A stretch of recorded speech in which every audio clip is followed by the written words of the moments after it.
Hello, hello, hello. Right. Back at it, back at it. Let me tweet this out.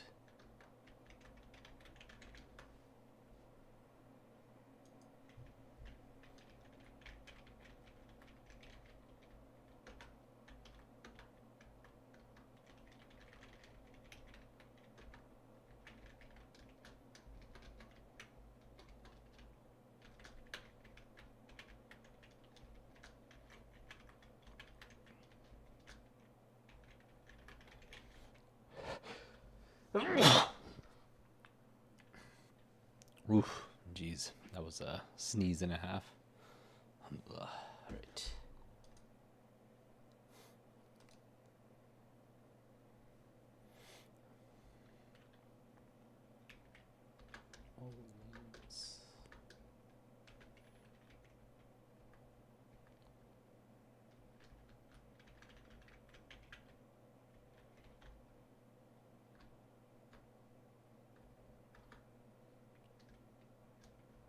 Right.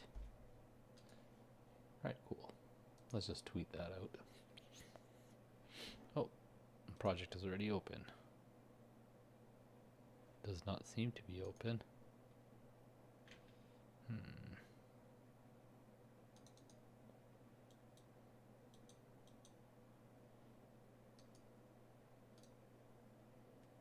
Oh, right here. My bad. All right. Okay. So we are building a roulette wheel. That's what we're doing. Okay. So what do I want to do with this roulette wheel? I want to.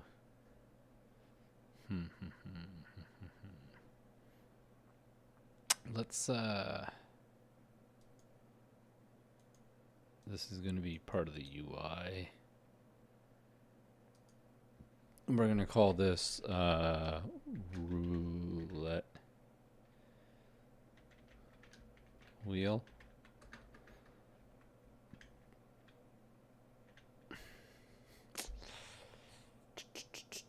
And I'm wondering, what should I do with it specifically? I think maybe having it as a. Oh, cool. I think having it as a bunch of other code opening up. All right, I'm gonna do a bunch of quality of life changes too. But first, let's gamify our death here. Right now, we have death triggering what nothing actually happens. So what's gonna happen is you're gonna hit the ground. The screen's gonna pop up. It's gonna be a roulette wheel. There's gonna be a spin button. You hit the spin button. Random power up selected. You get to choose. So, roulette wheel.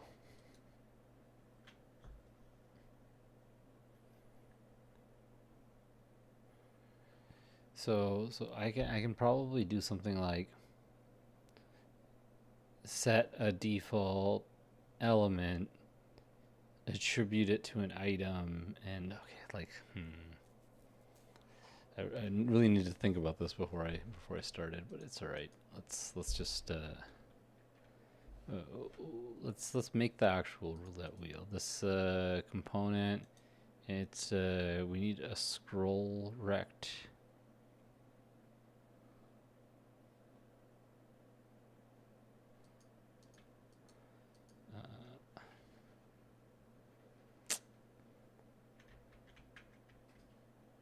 A scroll rect. Alright.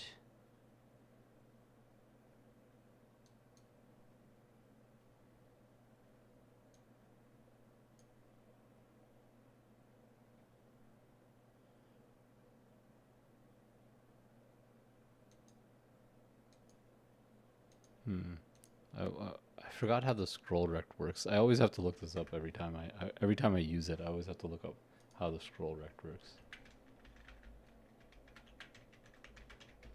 All right.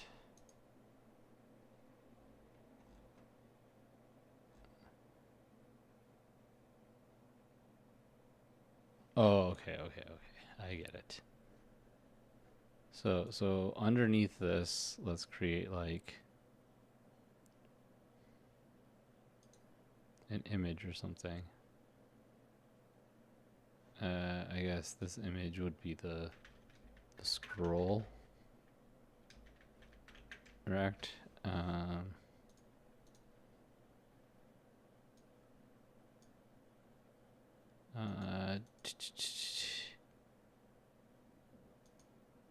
Like width could be like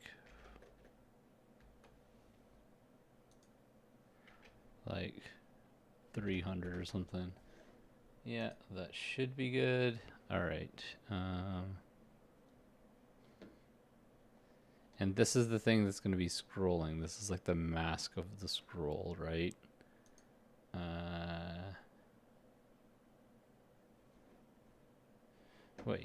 Wait a second. Content viewport. Let me look at this thing again. Viewport is a reference to the viewport of the rect transform. This the parent of the content rect transform. Okay. Optional, horizontal, vertical. Yeah, okay. Can we just create a scroll rect that has everything kind of just built for us? I swear we could.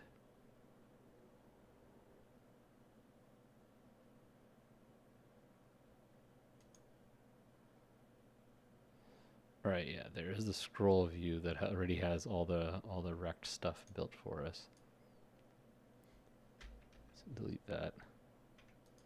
Okay, this is what I wanted. This is the setup that we need. And honestly, the scroll view can become the actual roulette wheel.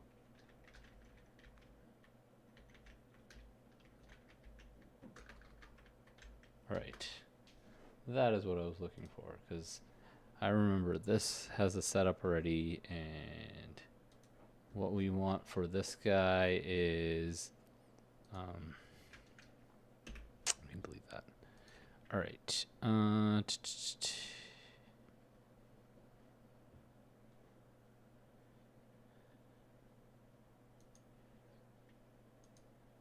All right, so this content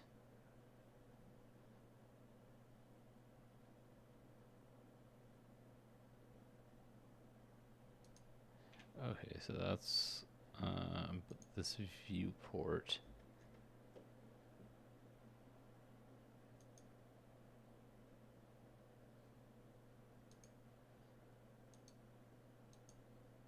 I want this image. I don't like these guys. Oh, I can't delete those until I delete it from here. I don't want these horizontal and vertical scroll bars. I can get rid of those. Okay.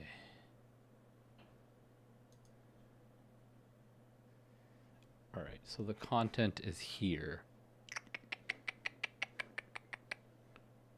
Let me just...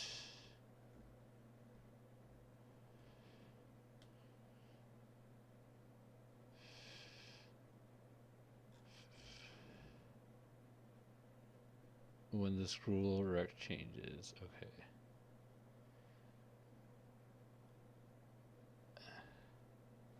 Yeah, so under the content, it's just each content item. And the content item are like images, right?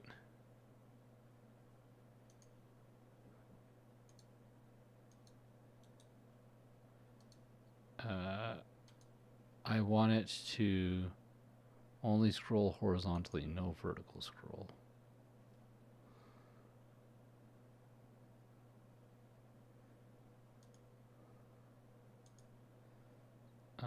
That should be fine.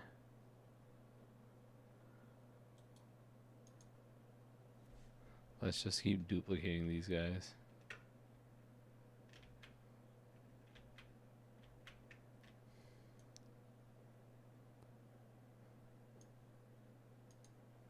All right, so this is the scroll rect, and this is how it works. Let's view this. Oh.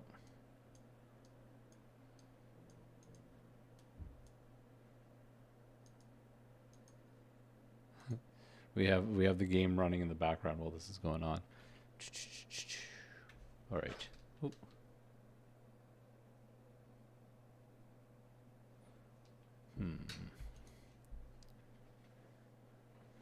I need to remember how to use the scroll rect. Okay.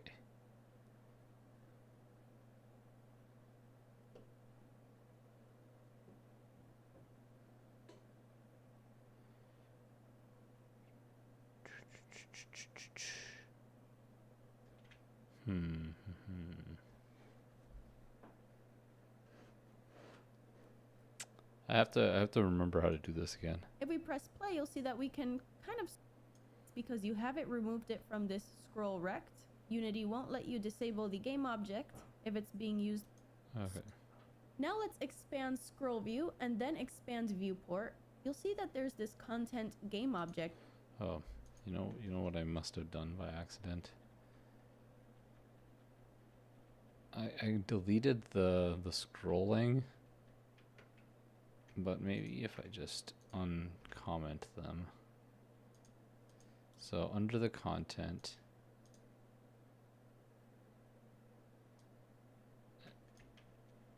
and this guy's width can be like 500 or something like that. Yeah, there we go. That looks more like a roulette wheel.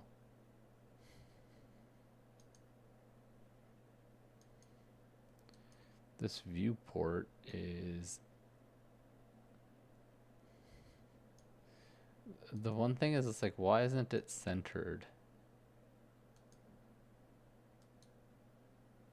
What's going on here? Why did this...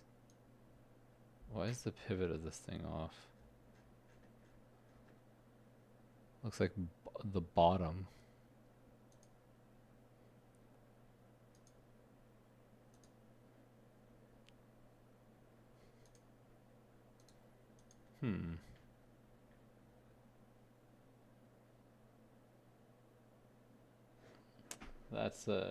That's weird.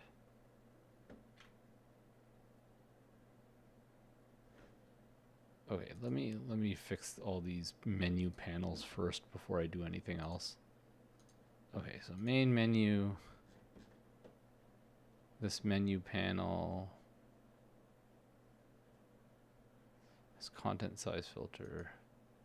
Okay, this is fine. We don't need to touch that. Play menu panel. We have pause and score along the top.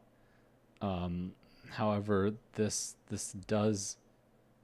there is problems because this doesn't scale properly. On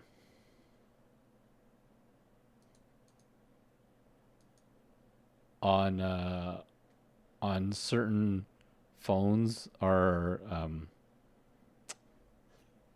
this horizontal group isn't canvas as well. Scale with screen size, yeah, so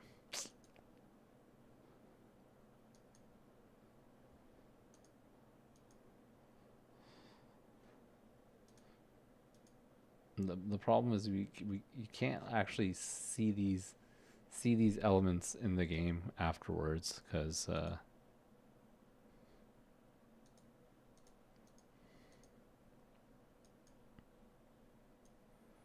yeah, it's supposed to be like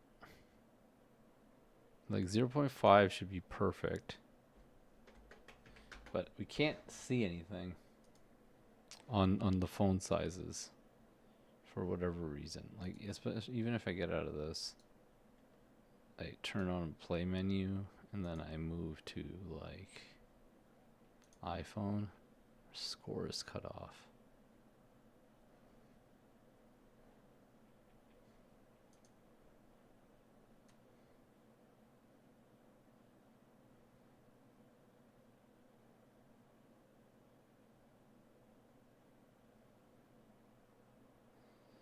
It's 0.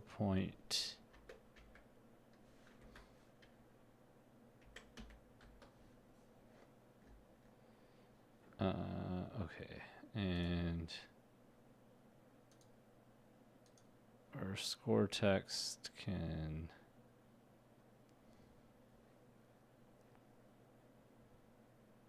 well,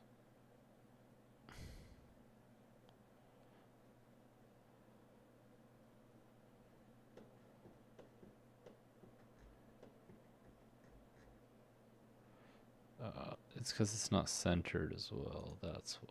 There we go. Center it that way. And how about we bring the entire thing down a little?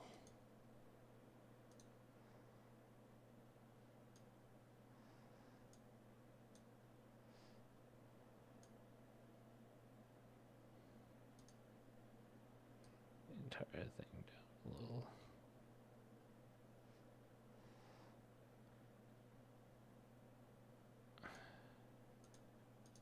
And maybe we move this guy.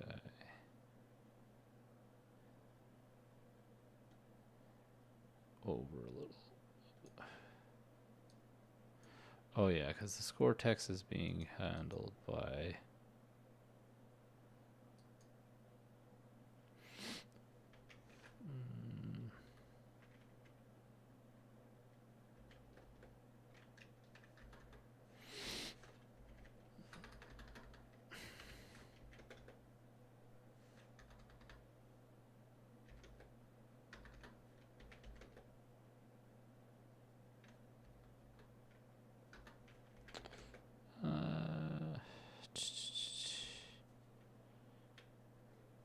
like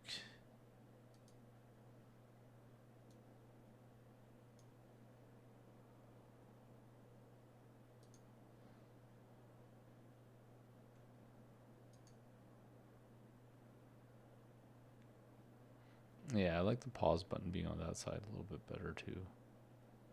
Okay, so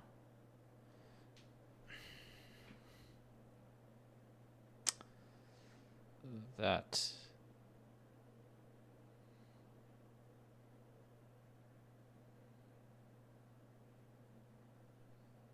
is a little bit better. Now let's see if we switch up sizes.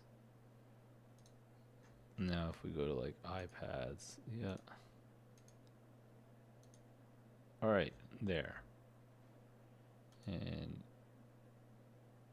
obviously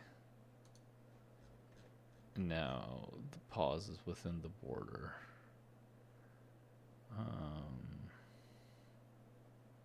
Let's turn that off.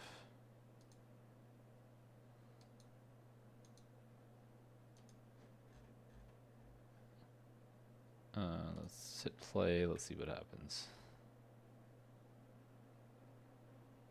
Let's scale that down. Okay, so that looks better. Looks a lot better. If we go up, we can see the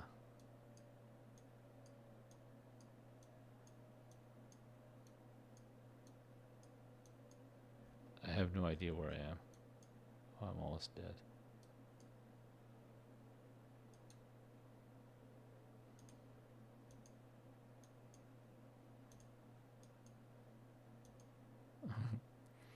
Playing on this tiny screen where I can't see where I'm going. Okay, cool. Let's play maximized and see properly.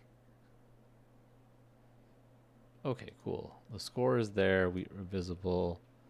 You hit the pause button if you want. Resume. We're good.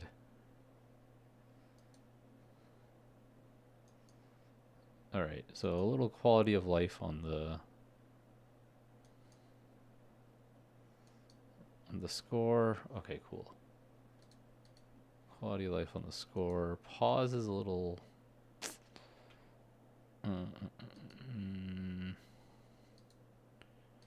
Pause button at -330 now feels a little. -400 feels a little off. 330 feels right now.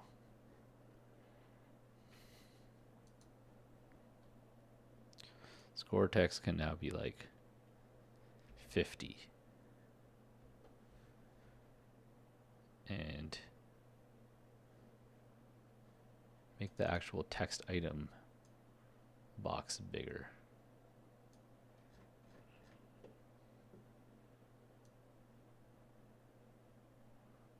All right, play.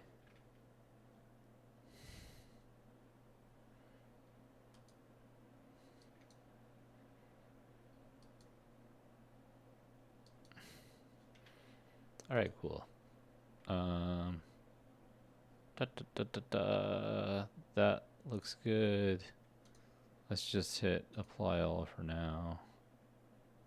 All right. Now that I have you guys done, this quality of life changes all completed. The roulette wheel is the thing that I want to look at. Okay.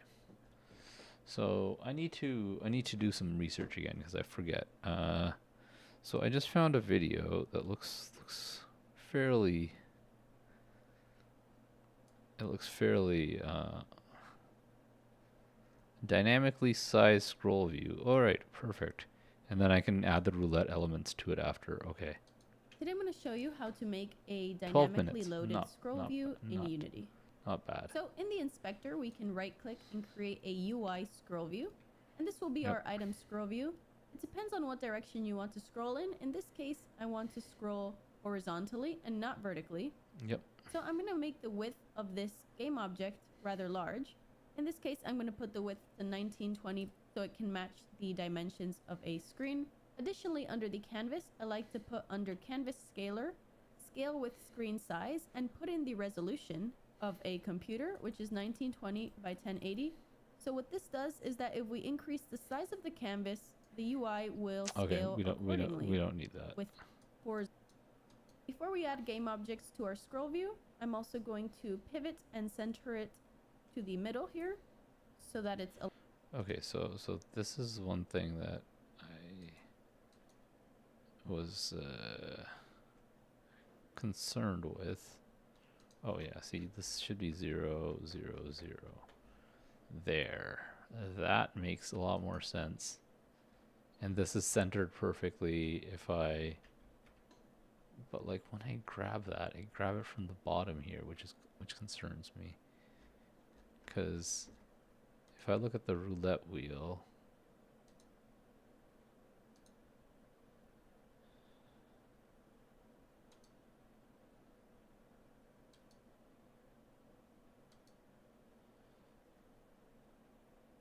I guess the transform doesn't really matter.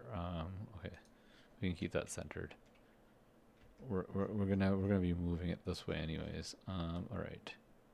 So this is the exact center of the screen. Okay, cool. Let's continue with that video. aligned with our scene, although it depends on your use case. Now let's expand scroll view and then expand viewport. You'll see that there's this content game object here. This is where we want to put our items that are going to be in our scroll view. In my case, I already have a prefab that I'm going to drag and drop under this content. And these images are actually from Kenny's asset, which I will link down below. If we press play, you'll see that we can kind of scroll through this, but there's only one item and it's being cut off. So let's fix that.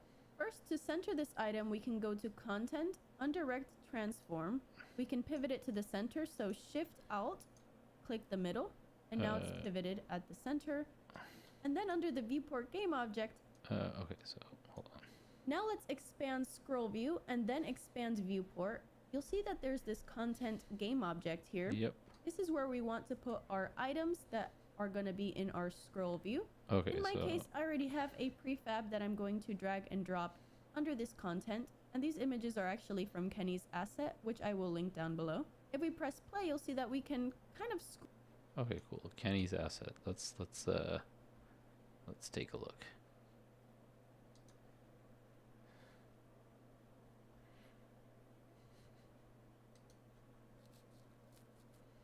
I've already donated to this guy multiple times, so we're okay.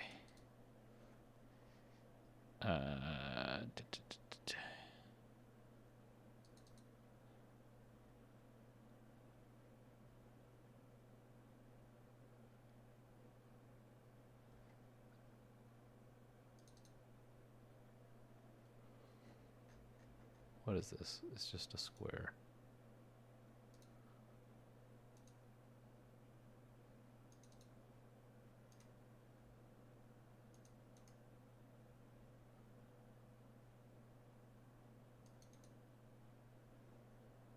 Nope, that's not what we want.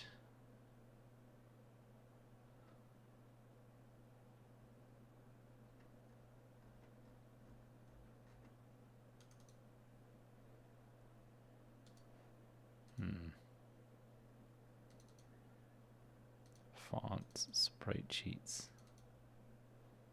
Oh, here's all these things. It doesn't seem to have the specific content thing I'm looking for, but that's okay.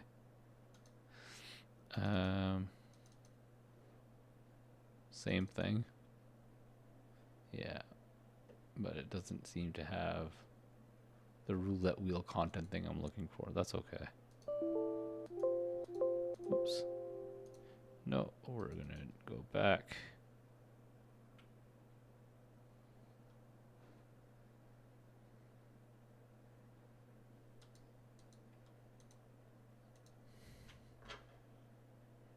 Oh, this all-in-one game assets. This is like the crazy one that has everything in it.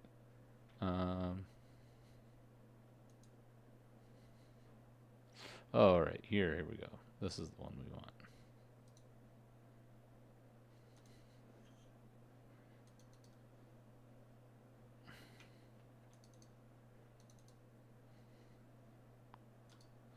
Okay, so these are the ships, but okay, this is tile.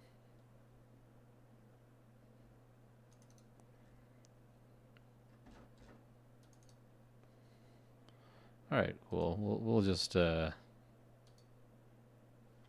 just use one of these PNGs. So I'm going to just extract it into assets for now. Ship.000. All right, so this is going to be our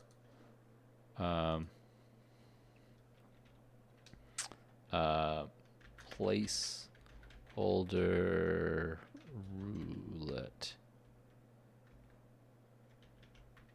item.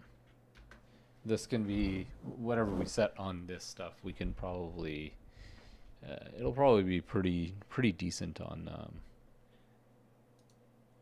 ensuring that everything kind of like lines up. So I believe her prefab that she created there was an image, was a UI image. So let's take a look again.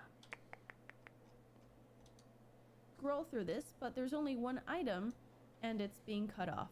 So let's fix that. First, to center this item, we can now let's and it's being going to drag and drop under this content, and these images are actually image. It's just an image, an item.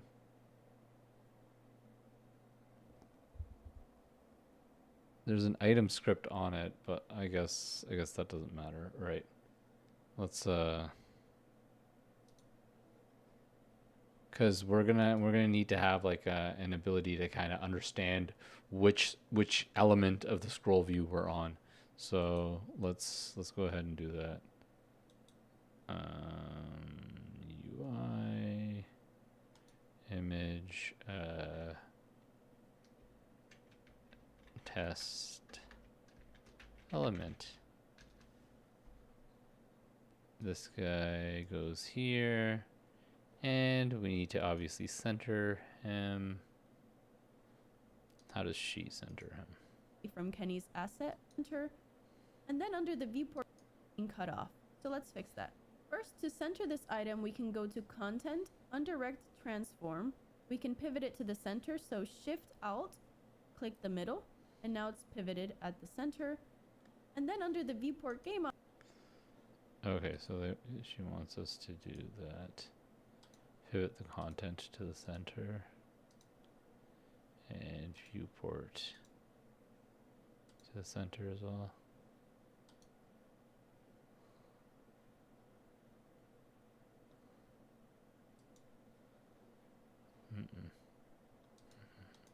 object, make sure all the values on rect transform right here are put to 0 so that our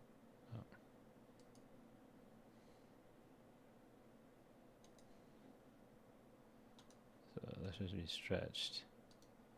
But these values should be 0, 0. Oh, oops, not that.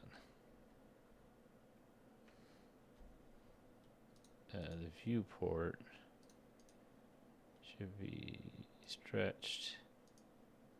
Everything's at 0.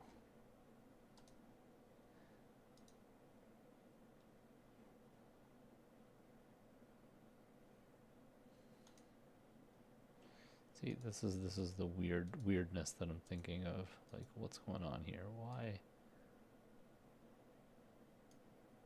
is this not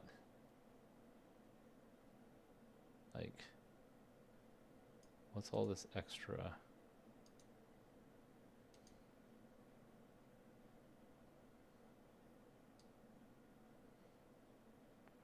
Oh yeah, see, like the height of the content needs to be the same as the height of the viewport, which is 200.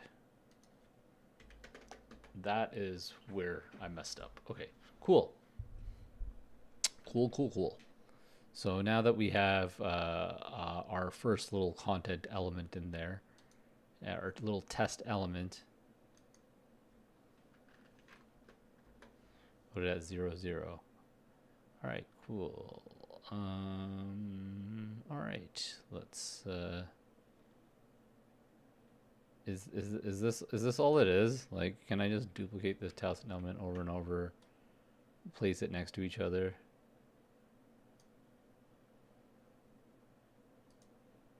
And we can now, we just have the ability to scroll through this thing now.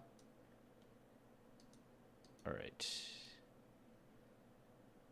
And that's the case. I can programmatically place this stuff pretty easily. All right, cool. And then,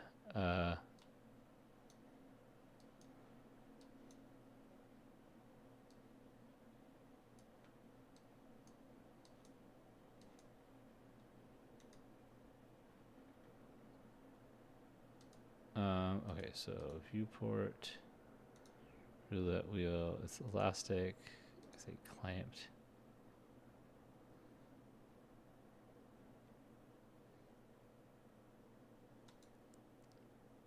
So let's give these guys like 200 by 200.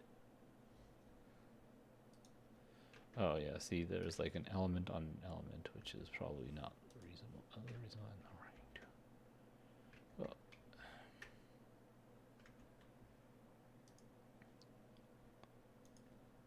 200 by 200. You do the same thing for this guy, or let's just delete this guy for now. Okay. So imagine we have these two elements. We hit play. Let's see how they scroll.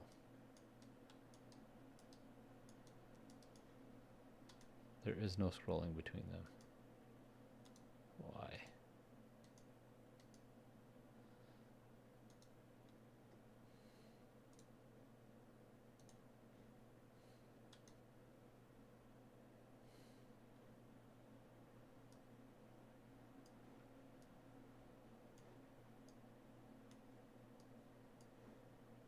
Okay, so what does this mean? Elasticity, viewport.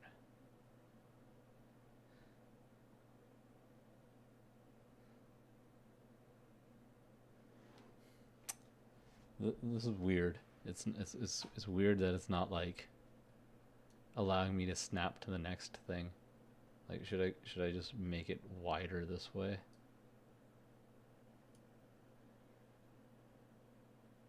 Like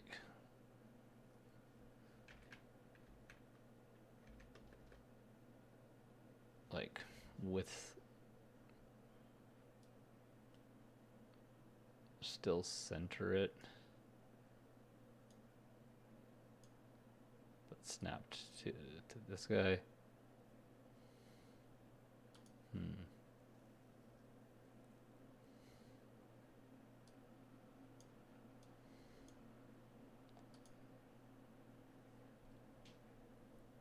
I wonder, because this doesn't feel like it would be good for a roulette wheel, actually. Let's continue watching this. Our items can be centered within our scroll view. Yeah, Additionally, okay, I done that. Whatever. the horizontal layout group and press child alignment. You can put middle center and it'll align it viable. So if we go to our content game object, what we can do is add a horizontal layout group that lays out your child game objects horizontally, as you can see. If you go to the horizontal layout group and press child alignment, you can put middle center and it'll align it back to the center. Additionally, you can add Oh, okay, yeah, that's actually a good idea.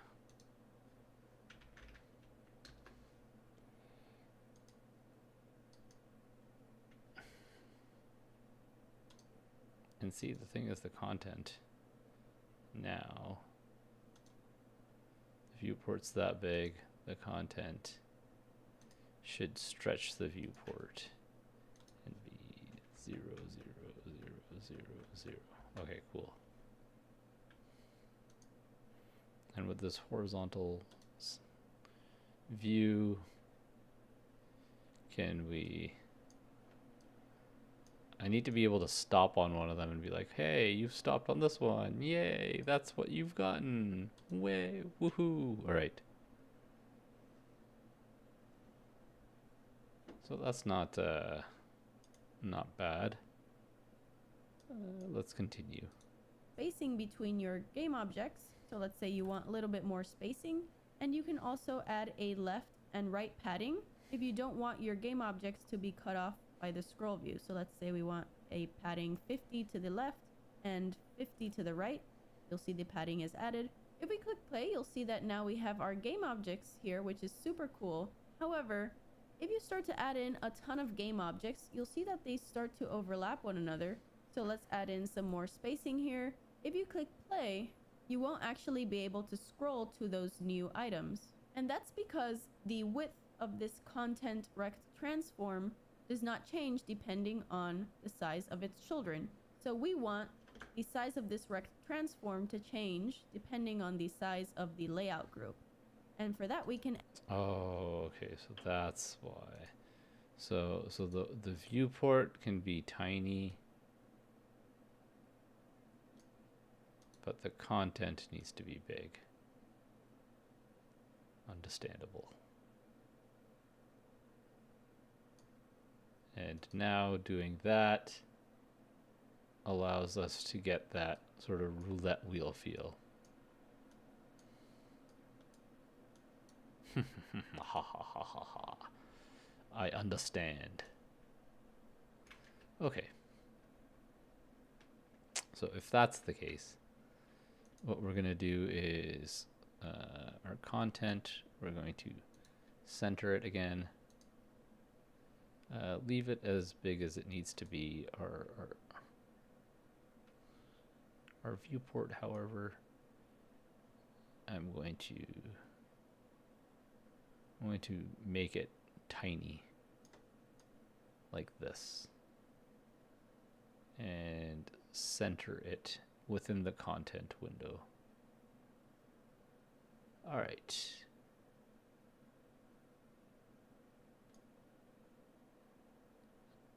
And the roulette wheel is like that. 0.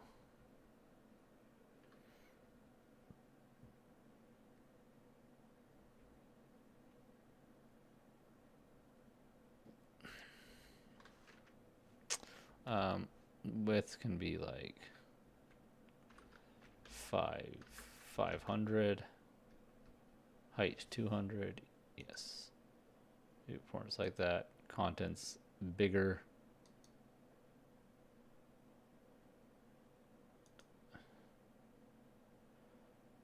Yeah, so we'd want to make the content smaller.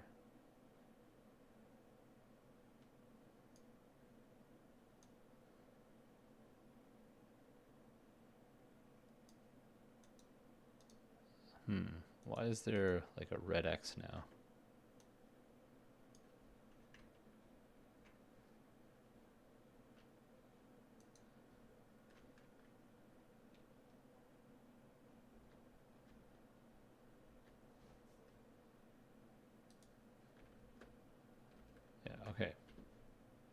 but the content needs to be like bigger than this.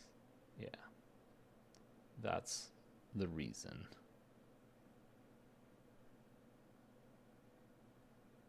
All right, so I kind of have figured out the mathematical requirements of this. So the content literally needs to be, so if you can imagine, this guy's width is let's say we make this guy's width 400, enough to show one item. The element's width is 200. The content's width is now going to end up being, I'm going to center it on this guy, it's going to end up being, so let's say viewport, okay, so the roulette wheel is 400, and each element is going to be, let's say each element in the content, this test element, is 200 wide. So the content will need to be at least as big as, okay, so the viewport is 400 by 200. Content is 200 by 200. So with two elements, and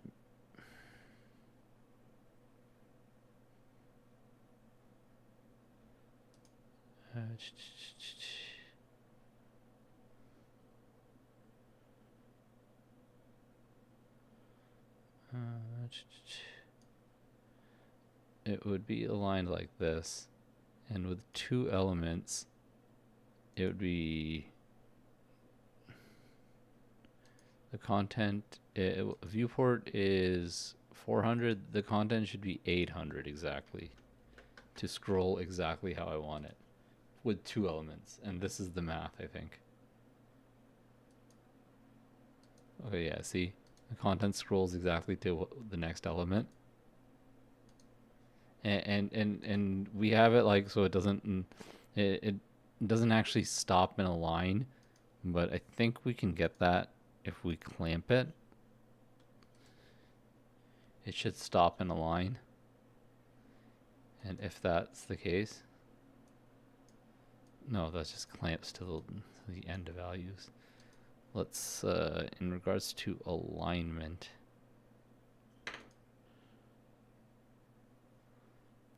inertia, what does that mean? Let's see. So I mean, I think I can also.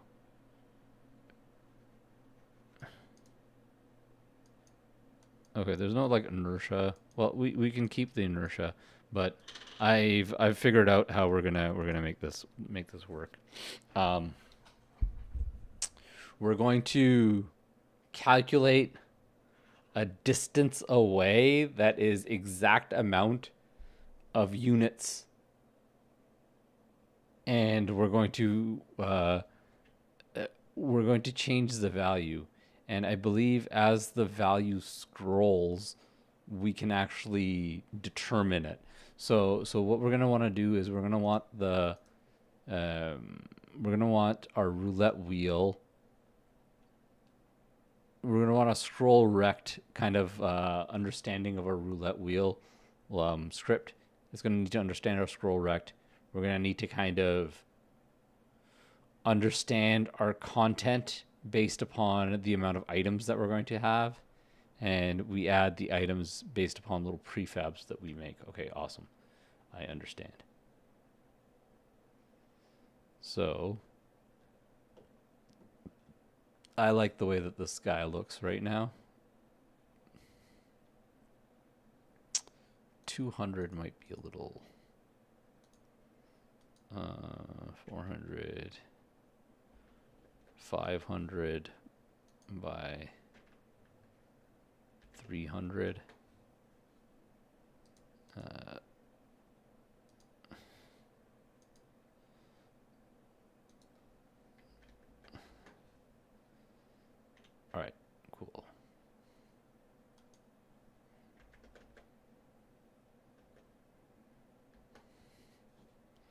So the content is always going to be double the viewport, or double the roulette wheel size. Or, well, actually, no, because we could actually make this guy, his height can be that, but his width can still be, I think, 800, right? It should still be fine. It's just because the viewport's bigger. We still want the roulette wheels width to remain 400.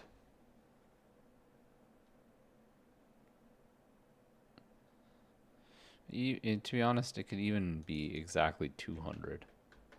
Exactly the size of the guy, of the content. And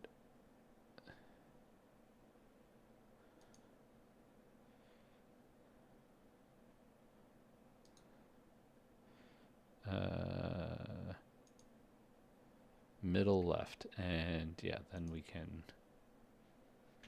turn this guy's width to like no, not 500, like 300, and align the content exactly that way. Oh no, but that doesn't look good. Middle center. No.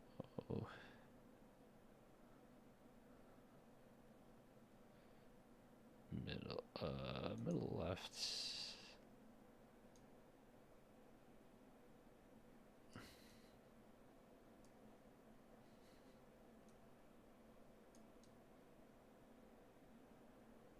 Okay.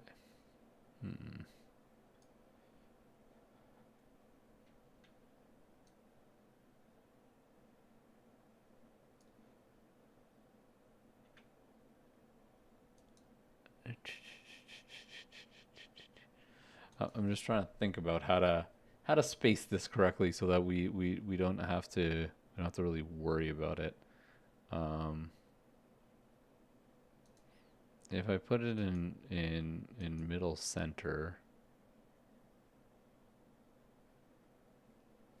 and the content is exactly 800, if the viewport, if this is 400, it's going to be exactly center. That's the way that I have to kind of work it. So this object remains exactly center, and I'm going to kind of like make this kind of roulette spinning. Yay. Move over to the next thing. Move over to the next thing. Okay. So first, I want to be able to build this dynamically. Per element added, our content width increases by so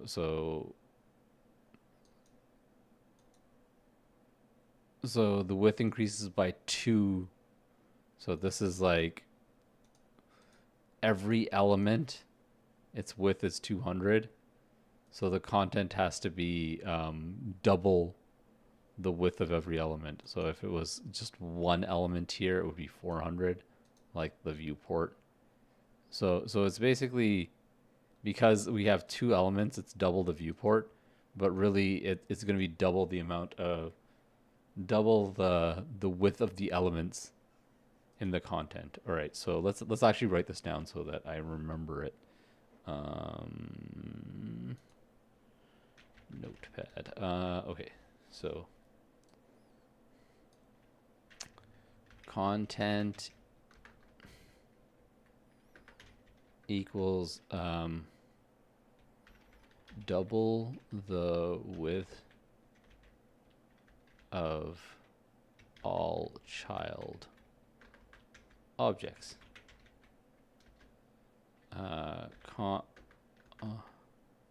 All child objects, and I guess this would be content in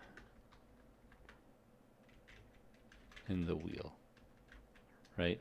And then I'm going to have to figure out how it's actually scrolling programmatically, and figure out how I can snap to each one in like a decent way. So that makes sense. Then we're going to create prefabs of each one of these elements that we can then add to the roulette wheel programmatically to increase our content window and basically generate all the prefabs underneath and attach that to the content, and position it correctly. So content will have this horizontal layout group ready, set up the way it is. And honestly, these guys can just, it's just, you just position them 400 away from each other. So the first one's at 200. The next one is at 600, so on and so forth. And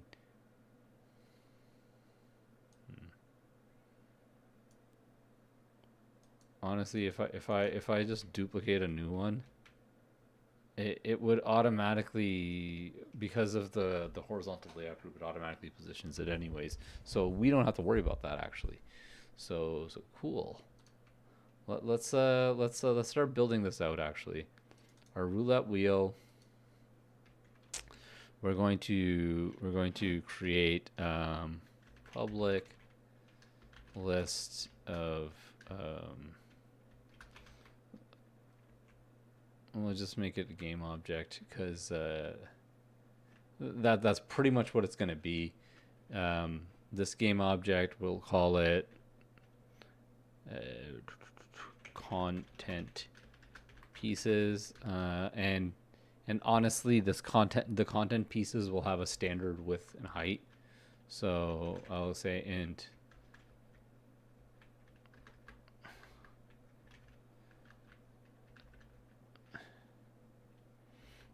so honestly, this is just going to be the width of all of our units, and our height's going to be set the way it's set. I can probably just hard code this. This is a hard coded value, but this should be standardized. Hard coded value, but this should be standardized across the board for it should be standardized across the board for items in the roulette wheel. All right. So on start, what we're going to do is we're going to check to see how many items we have, how many content pieces we have. So we'll say for each game object G in content pieces, we are, and you know what we're going to need to do as well? We're going to need to have reference to our specific pieces that we need. So we're going to need a public content, I believe we're using a rect transform content piece, I guess content public rect. Do we have to? No, we don't have to change anything else actually. We only need to change the content based upon how many pieces we have. All right, right? So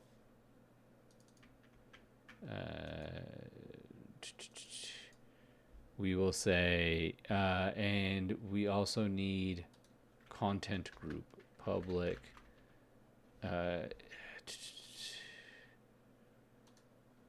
We're going to have the rect transform of content. And we can also just attach to the game object of this. So yeah, we only need the one reference. Okay, awesome. Awesome, awesome. It's going to be a lot simpler than I thought. All right. Content. We'll have our content pieces, and it's going to be 200 away. So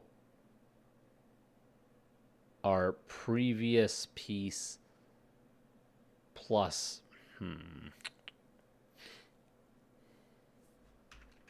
we can't do this in a for each. We want to do this in a for loop.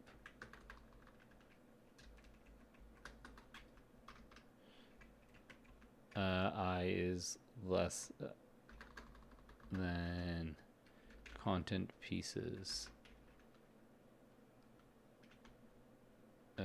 length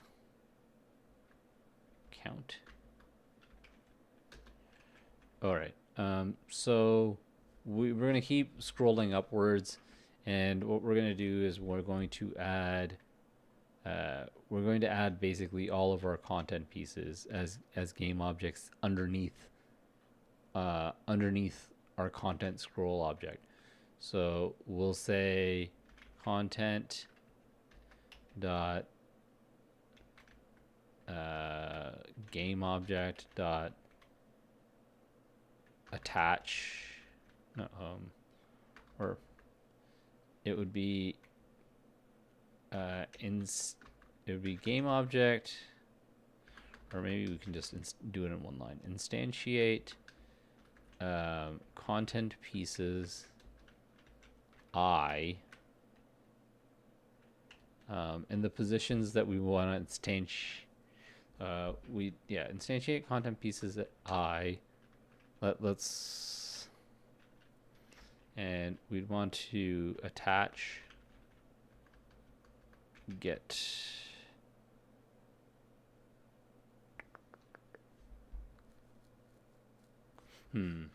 hold on,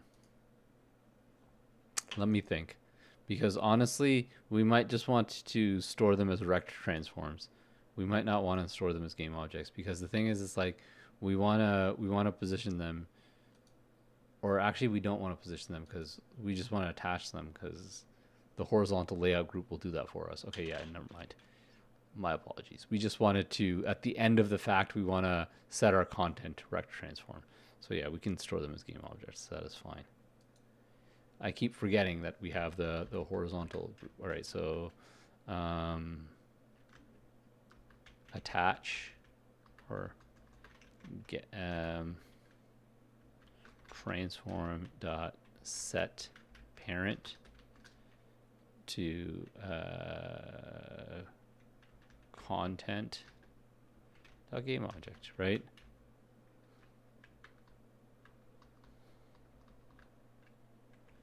All right.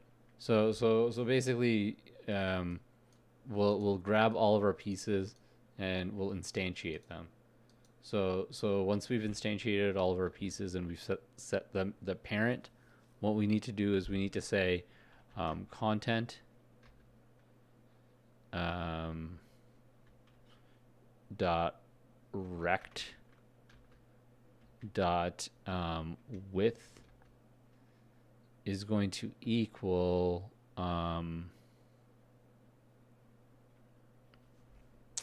we want the width of this guy to equal our total, so content pieces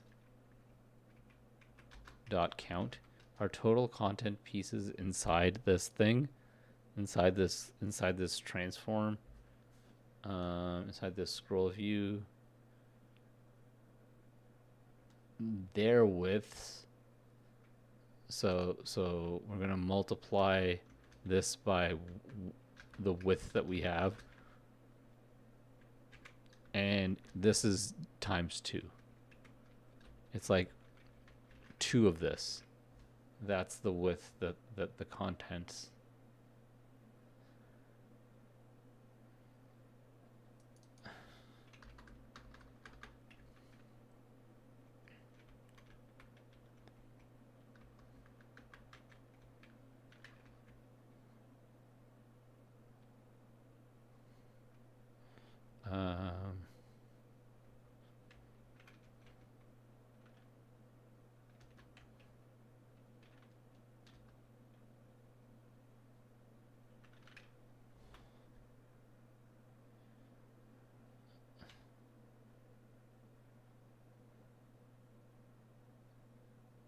Yeah, okay, so we can set, it says we can set the width. Is it because this is it's like a float, but this is all integer, so we have to like cast this to a float?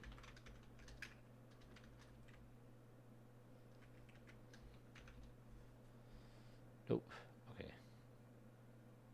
Cannot modify the return value of rect because it's not a variable. Oh, okay. So I guess we have to go rect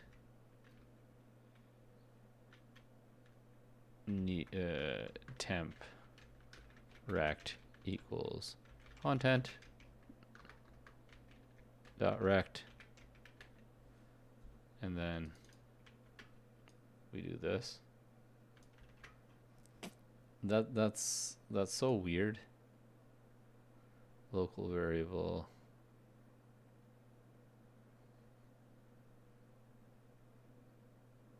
It's a struct, so it would be like, I don't think we'd have to do content direct equals temp.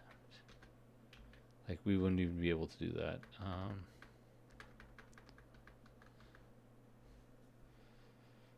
Let's just see if this works.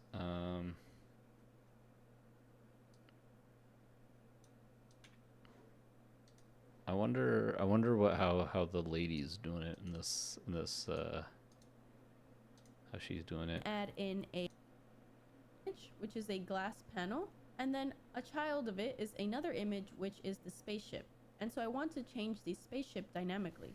So in this case, I'll take a serialized field, so it appears in the inspector, a private list of sprites. I'm going to call this. However, I'd rather make a new script, right-click C# script, and call this scroll view item. And so this will be attached to our prefab. I'm going to remove this functions. Yeah, and remove so the system.collections, that's kind of both like them. knows it We're going to itself. need the Unity engine. This tries to get a scroll view item component attached to this game object, and if it is successful, it will output the component attached to this to do some extra checks. Then we can do item dot change image, and then we can pass in our image spaceship. So if we go back to Unity and back to our scene, then you can put this script anywhere. I'll just put it under content. We can add in the dynamic scroll view, pass in the content transform into scroll view content. Then you can pass in your prefab into your dynamic scroll view script here. And then we need to pass in our images. So under assets, I have a folder called images, which I've imported all of the okay. images This is actually here. the way better way of UI doing it. namespace, Okay, I'm gonna just copy this. view content. This is actually a good idea of doing it. It's like you Spawn build these items under this content transform. You build so that the it's a child transform, of the yeah. content. So Okay. to show you how to do that, I can just delete all of these existing game objects. And so we're going to want to make a script that basically dynamically loads these values into our scroll view. Yep. So we can right click and create a script called dynamic scroll view. And you can delete these two functions along with system.collections. And we're going to want to import using Unity engine.ui. We're going to want a reference to where we want to spawn our items, which is the content game object transform. So private transform scroll view content. Then you want a reference to the prefab that you want to spawn. So private game object prefab. Yeah. Okay. So In my she's case, just this is doing my it through the prefab. thing. My prefab is this image, dynamic ships, new spaceship, sharp script, and call this scroll view item. And so this will be attached to our prefab. I'm going to remove this functions and remove the system.collections, both of them. We're going to need the Unity engine.ui namespace and the using Unity engine.event systems namespace. So here I'm going to have a serialized field, which has a reference to the child image. Then I'm going to have a function, public void change image. So this is going to be called from our dynamic scroll view to change the image associated with our object. So we're going to take in a sprite called image, or you can call it But sprite. why do you need And to then do you can this do when you can child just image have the dot sprite be equals image. associated right away So back and into have the them dynamic as scroll view, prefabs now you can do and use have spaceships, them separate. try get component, and then you Okay, can pass I in the don't like scroll this view actually. item. Okay, I don't like this way completely because I'd rather each element be separate. So while that's not perfect though, So I do need to know how subject would be- she's setting then you the can script width of the content. 30 into the checks, and you can scroll component and has this go down, press shift to it, and the ships I put 32 pixels per unit. For the glass, for these I have a folder called image. Then we need to pass in under nice always to do some extra checks. Then we can do item dot change image, and then we can pass in our image spaceship. So if we go back to Unity and back to our set in the dynamic scroll view, add prefab, then we need to pass in imported and pixels per unit. Right click on the down and it'll pop tabs kind of images, and you can scroll through them. Pretty cool. And just quick little thing I wanted to mention, if you want to be able to click on these items and have them do something, that's why we added the Unity Engine event systems. We can add in an interface called I pointer click handler. Okay, We yeah, also have that's all down, like enter, whatever. exit, move. And this Okay, so putting the this isn't exactly what I need. in my case, all of these items under this content transform so that it's a scroll view. Well, all you need to do is make sure you just spawn these items under this content transform so that it's a child of the content. So to show you how to do that, I can just delete all of these existing game objects. And so we're going to want to make a script that Yeah, but she doesn't prefab. update the content. She just like in makes it space. huge. So Right, here I'm going to right. have a So this is not exactly what I want. I want the content to update as well. So let's try this. This should be okay. Okay, so that's fine. Let's imagine test element is a prefab. Right? We can delete them now. Make content 400 as well. I'm gonna put the roulette wheel over here. Roulette wheel has the content rect transform, content pieces. Add like 2 test elements. Right? So what should happen is this guy should become 800 and the scroll should be fine. Hit play.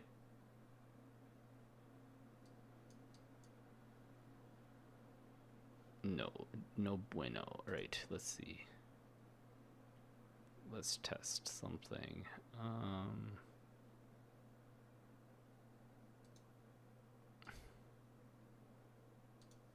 Let's see. Alright, so the content stayed at 400. It did not update the content. The test element 200 and the test element ended up being placed at 100 and 300. But if we made the content width 800, it would be placed at 200 and 600 accordingly.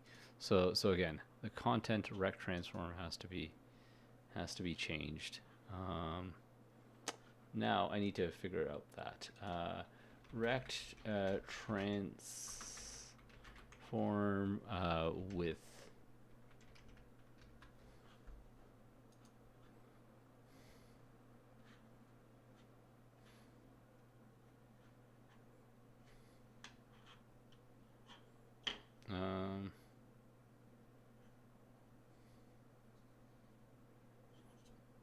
size delta.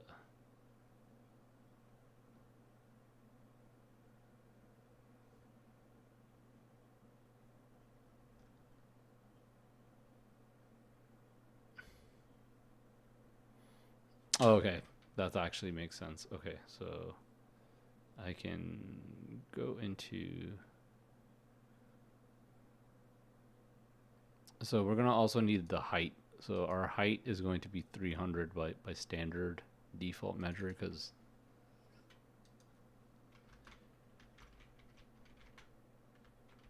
because we're going to need this 300. Okay, so it's going to be content dot size delta new vector 2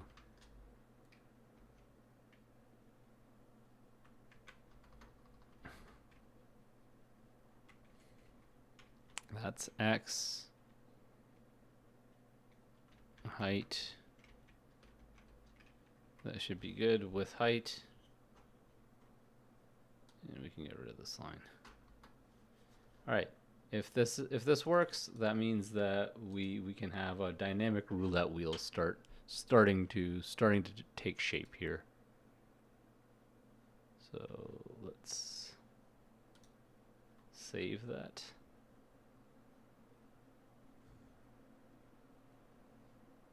All right.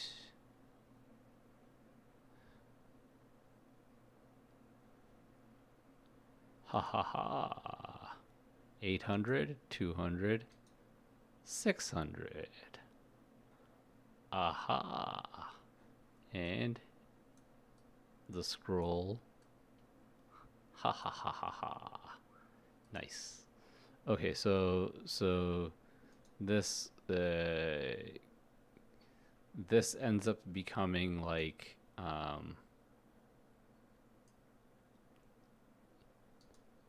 we're going to create a folder in here. This will be, I guess, reward add items.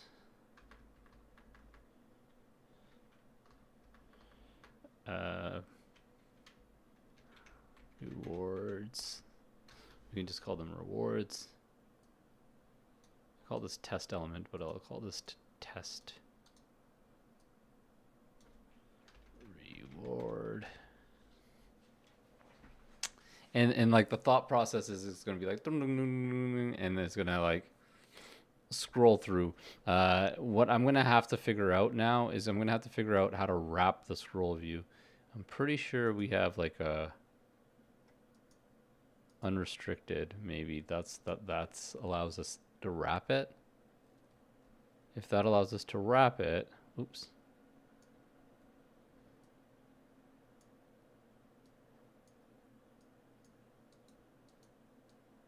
Oh, unrestricted. So you can scroll up, down, left, right. No, that's not what we want. We want clamped. And then we're gonna have to figure out how the value change has to lerp back around to 0.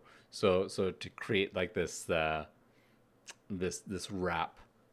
Let me look this up because somebody's probably already done this. Content wrapping scroll rect unity. Wrap content inside scroll view.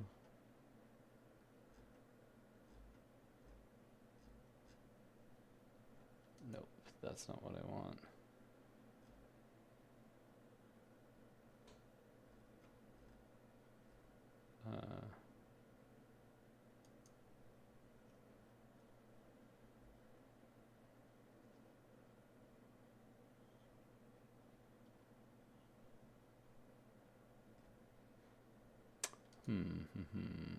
Loop scroll rect.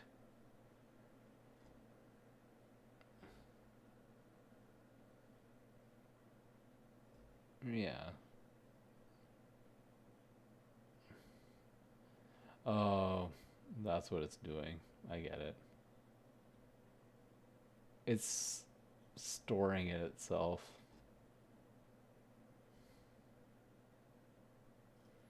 Avoid using size delta.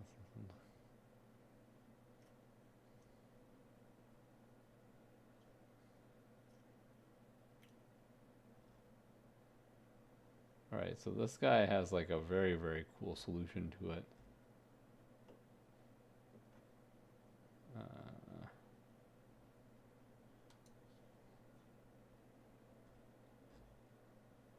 that's not, it's not that many scripts, but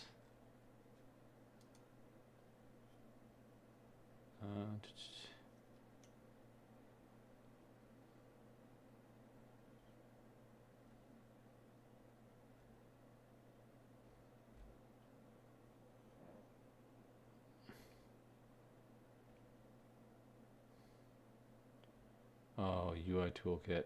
Yeah, maybe I should have switched to UI toolkit for this. This sounds like this seems like a much easier thing to do in web dev, making a roulette wheel. Um,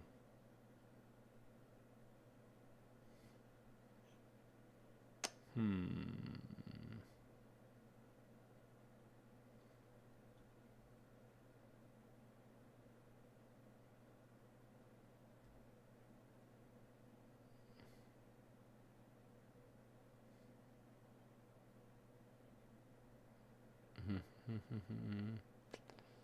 So for me, in regards to the wrapping of the element, I would imagine this guy's way around it is he's keeping track of all the elements that he needs to wrap up and down depending on the velocity of the scroll view and changing it. I don't think he's modifying delta size or anything like that. But my thought is you don't even need to modify size delta or anything. You could, as you're scrubbing, the velocity could loop back around. Let me actually see how the roulette wheel's content is working. Like when I scrub, where did the content go? It actually the position of the content is actually changing as I scrub. So what that means is if I know the clamped values that I have, my maximum and minimum scrubbed values, I should be able to, when I reach my maximum, theoretically scrub it back to my minimum. This is gonna be kind of this is gonna be it's gonna be a thought and a half. A thought and a half in regards to this. I'm gonna be right back. Just give me a couple minutes, guys. Need to use the washroom. I will be right back. But this gives me something to think about.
Sorry about that. Sorry about that. I'm back. Just had to go to the washroom there. All right, let's see. All right. So now that I understand kind of the scroll view is just us moving this entire scroll package. We can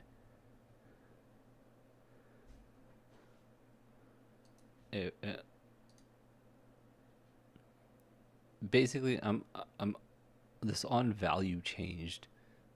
If we subscribe to this, what can we do? That's something that I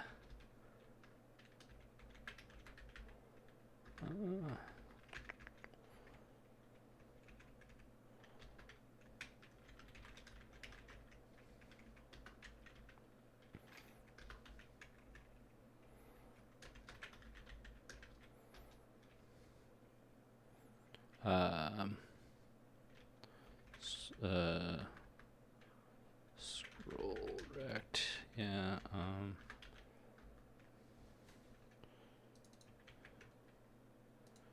And this guy is going to be a require component, so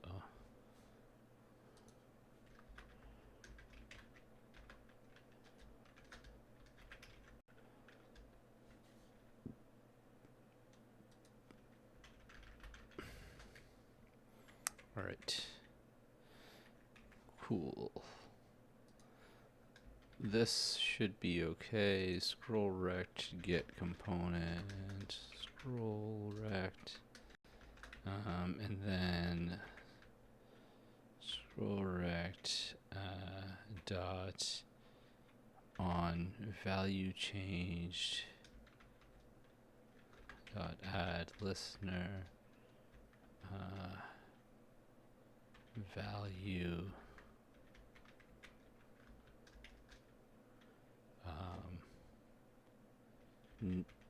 like whatever, it's gonna be like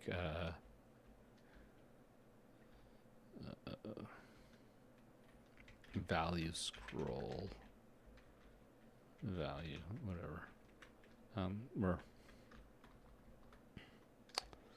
I guess roulette. I guess we can call it spin.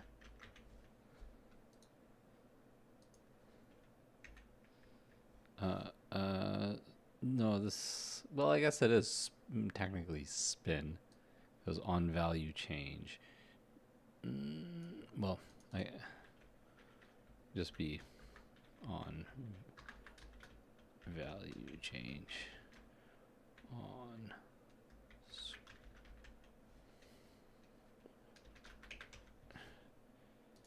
So we'll just call it this for now. Void vector2 value and debug.log value, because I have no idea what's going on here. So let's just take a look at it and see what we're getting and see how we can use it, because that's how I like to program. I like to just test things and do as I'm testing. All right. 1. Ooh. Ooh. And is that 0? Oh. Now, let me add number 3 in here. Right? Let's see. All right, this guy has been added correctly. The 3 elements are correct. So if I'm like that, that would be 0.5. And that guy would be 1. If I get to 1, can I reset to 0? That is the question. Because if I get to 1, can I reset to 0 based upon... And this is on value changed vector 2.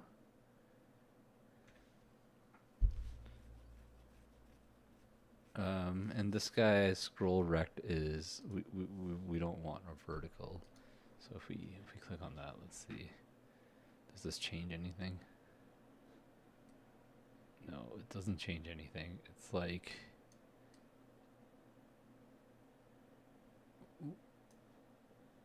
Interesting. So basically, if I have 10 items, it's going to be 0.1. Like, it's going to be exact equidistant from 0 to 1 based upon all the things I have in here. So if I have 4, it's going to be 0.25, 50, 0.75. Like, that's how it should technically work out. Let's see. Let's try that one more time. Let's add one more.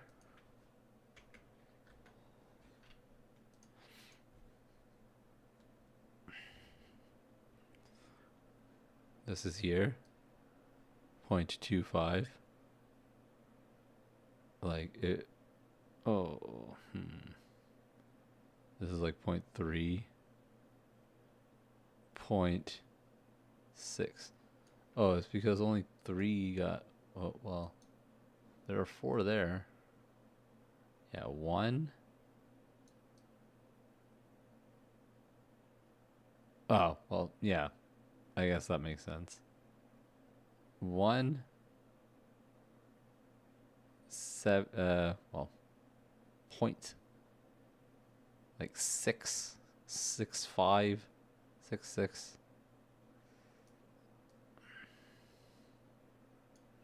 0.3. Well, I guess like right here.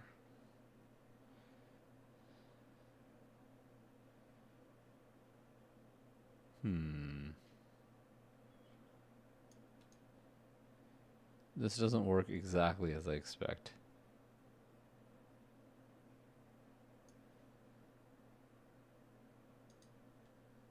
Don't work exactly as I expect. So what are we gonna do about this? Let's make like let's try it with like 10 elements. So the fact of the matter that like I am scaling the content correctly upon elements of creation, which is good. Not that difficult. Yeah, point 0.2, basically 0.2, but it's not exactly there. It's more like right here is the center, but like, why is that the case? Is it because of the padding of the horizontal content?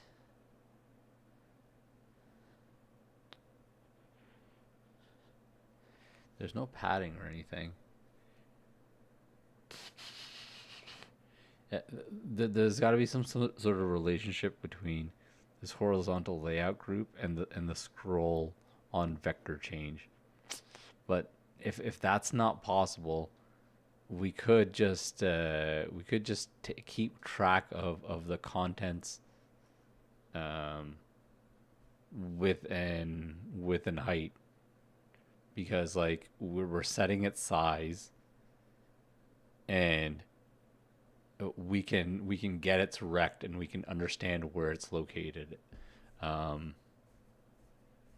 Because if you take a look here, the pos x pos y is what's changing. Really.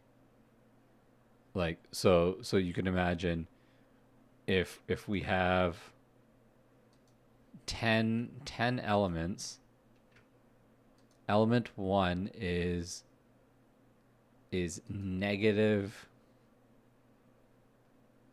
It's negative the width element 2 is 0, like it would be exactly 0. Or wait, what?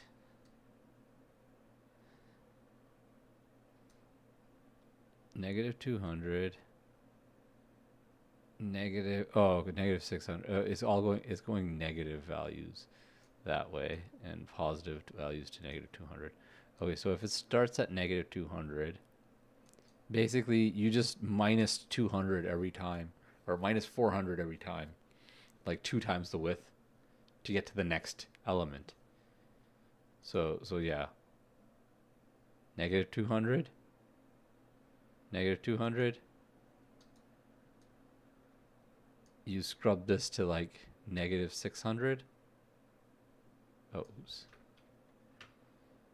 This guy, you scrub this to like negative 600. And you're exactly where we need to be, right? Right? You scrub that.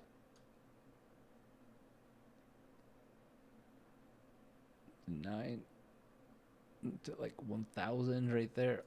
And you're exactly where we need to be. So it's basically 2 times. So 400. We're increasing by 400 every time. Okay, so that makes it easier to kind of grasp. All right, so I will, and our content our content always starts at negative 200 for some reason.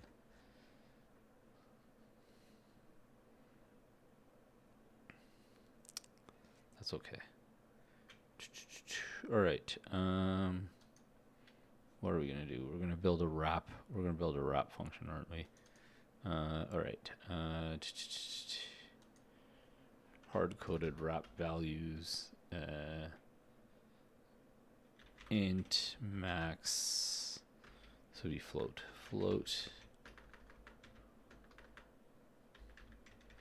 Max. I guess min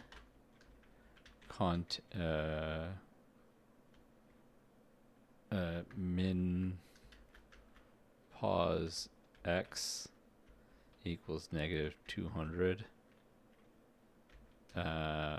Float max pause x. We calculate that based upon. All right, so this guy.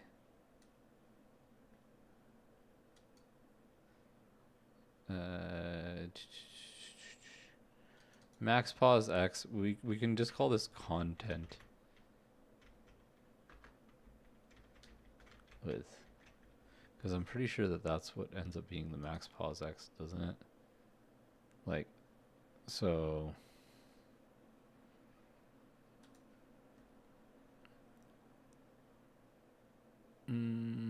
Okay, so if we hit play,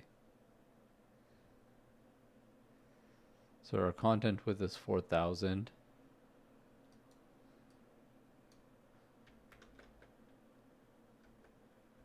Negative 3800. Let's is that standard? Is this a standard thing?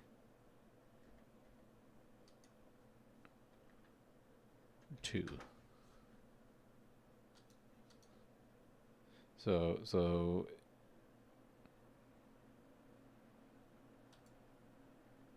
we go from 200, negative 200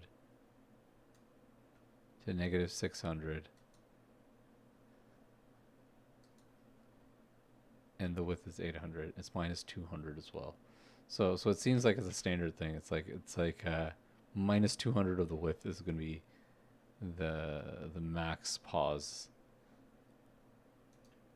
Max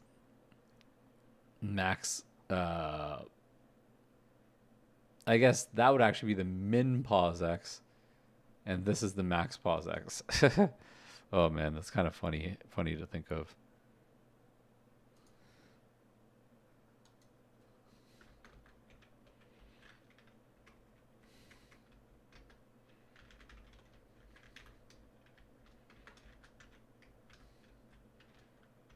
Um, okay, we can't calculate min pos x until we get this guy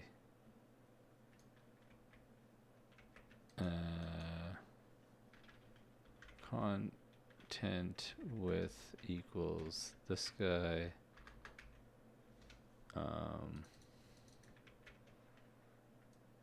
just throw that in there. We don't need this anymore. Okay, so content width so min pos x equals content width dot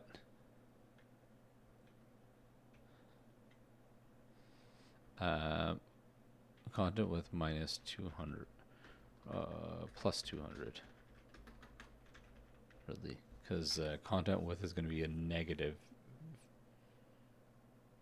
No, it would be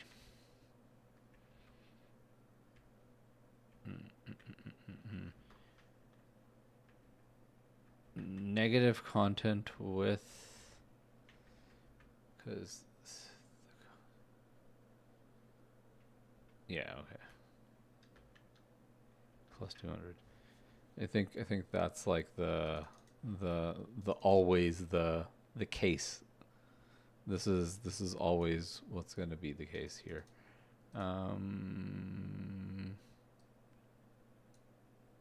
Size delta that what we can do is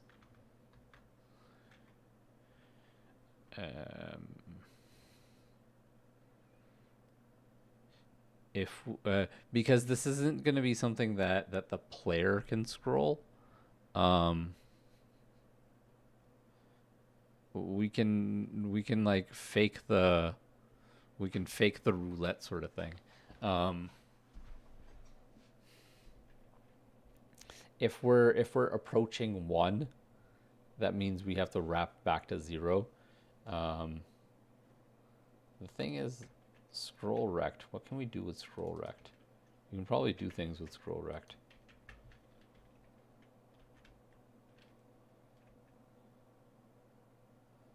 Yeah, see, this is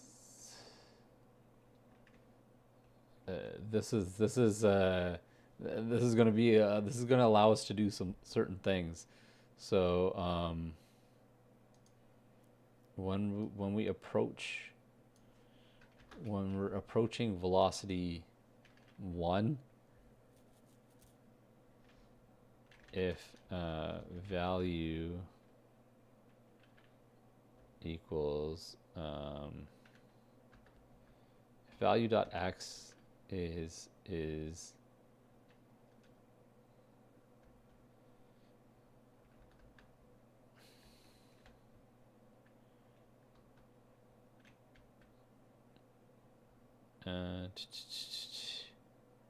you could do like this.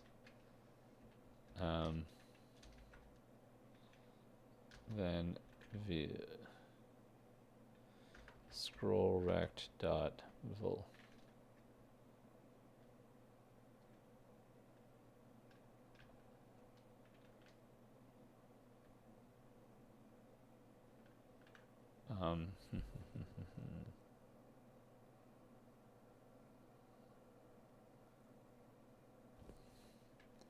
If you get to 1, your velocity should probably just equal vector 2.0. Like go back to 0. But this honestly is not gonna work out too well. But really and truly, if it's just a spin button, it might not even matter.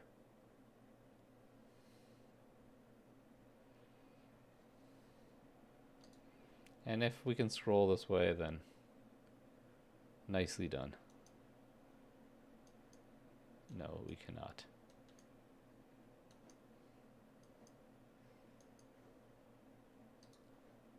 All right. Roulette wheel.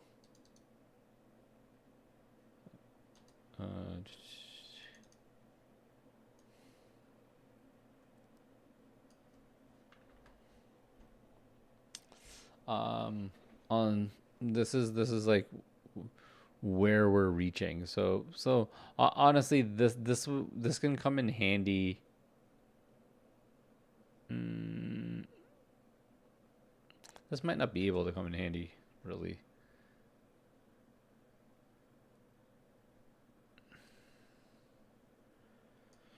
Content panel.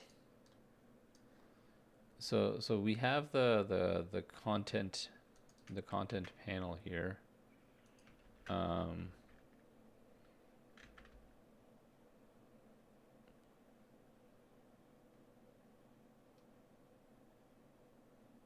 so we can get our exposition. We can actually get our exposition.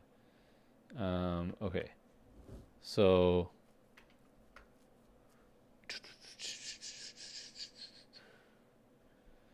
if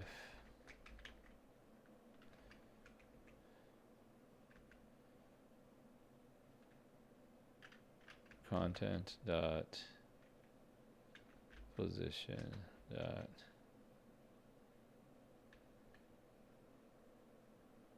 and this would be while we're spinning.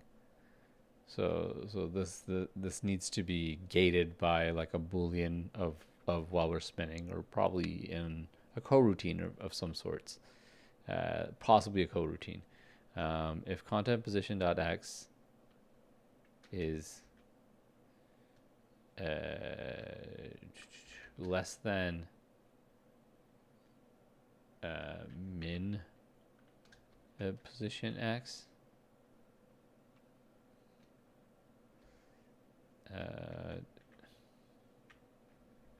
or equal to, less than or equal to min position x, then content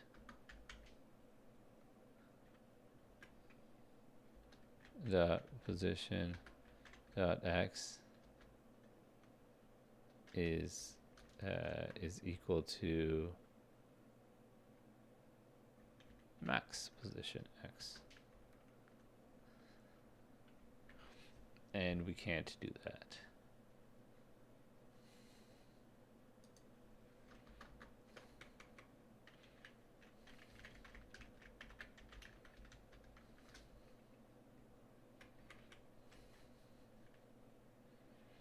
Um,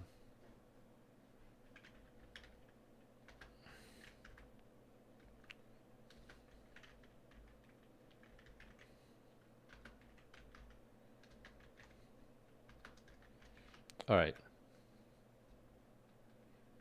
This goes same for the other side. The problem with this is going to be bouncing back and forth when you reach the ends. Min pause max.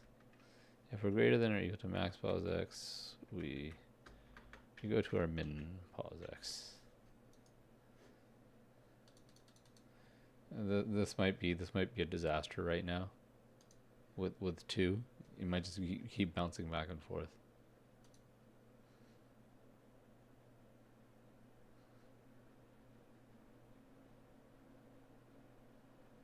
Yeah, this might be a disaster. It might keep trying to bounce back and forth.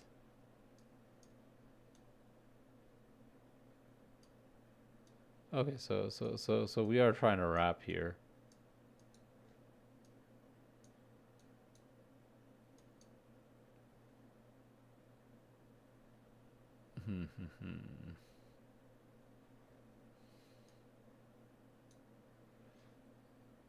It seems like you need to like have like a spin for this to be active, and it needs to be like while velocity is not zero. So yeah, that's probably another thing. Okay, so let's actually do this. This can probably make this elastic, and we can gate update, we can say if velocity, if scroll rect dot velocity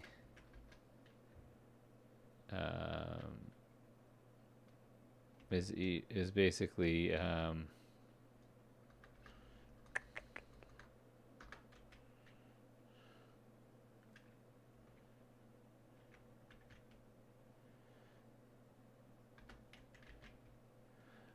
if our magnitude is greater than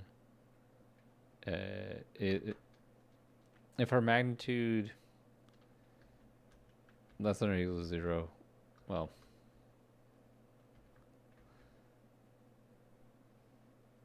I guess is equal to 0, we just want to return. We don't want to do anything if we haven't started scrolling, because we only want this to trigger while we're scrolling, and once our velocity is done, we don't want to trigger this anymore. So if we hit play, we shouldn't be moving back and forth. It should be just in its standard position. I can go like this, and now it's like trying to like bounce back and forth. So something's wrong with how I calculated max position, probably, or min position. So let's take a look.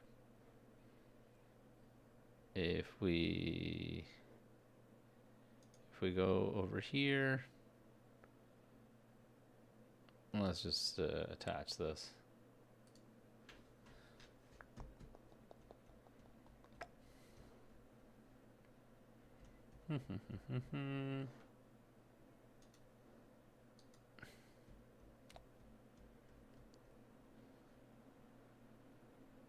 All right.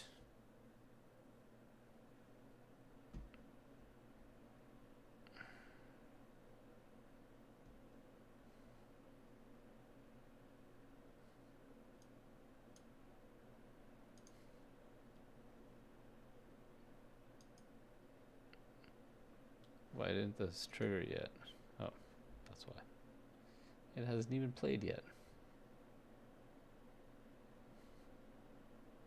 Thank you for everybody who's watching. If you haven't subscribed yet, please hit me up with a subscribe. It does definitely help, and I will be looking to stream a lot more often, a lot more game development and just gaming in general. I might even start up a Street Fighter soon. If I get this kind of scrolling working properly, so this is gonna be correct anyways. 800. So negative 800 plus 200 should be 600, negative 600, and that's correct. That's the right thing. So if our position is 572, which is less than or equal to, which is false, is greater than or equal to max position,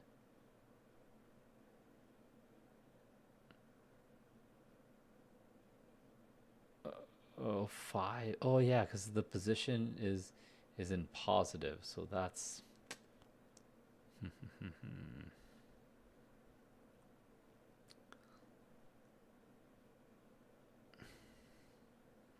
the thing is, it's like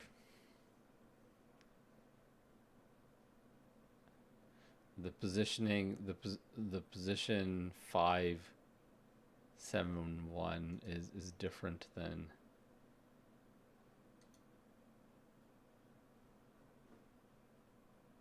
all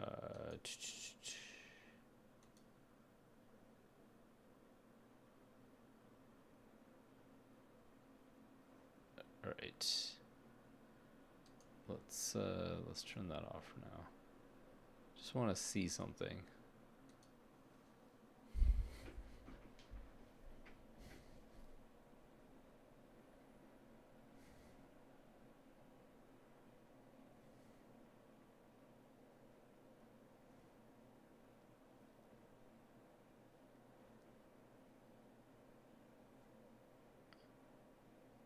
Not content dot position. Content dot rect.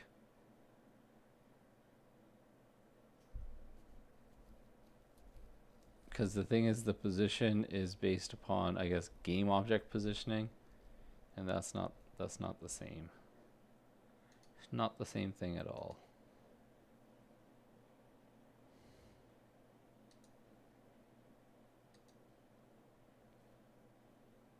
And this size delta height remains the same, but this is setting the size but not the positioning.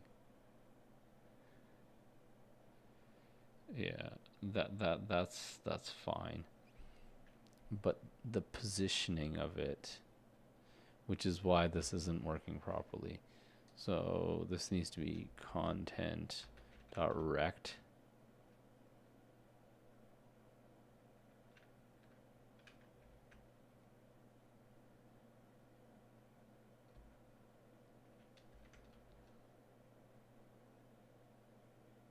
Force calculation or rect transfer. No, that's not what I want.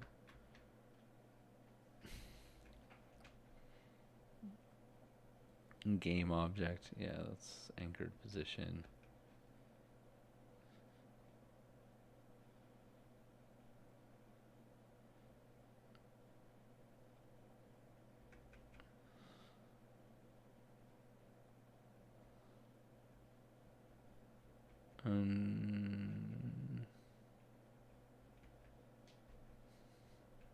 This anchored position seems like something that might be a good thing to look at.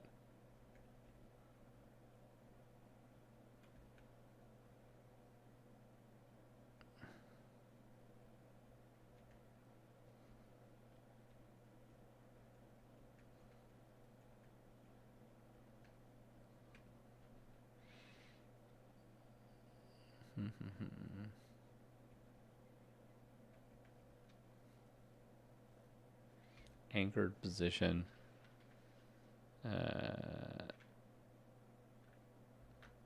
Dot x. We can just debug this. Because if this is the positioning that we're looking for, then we're good. Then we should be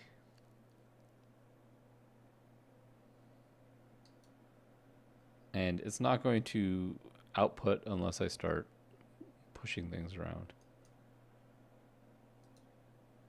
So yeah, see, negative 6,600, negative 200, and you know I can like bounce around. Okay, awesome.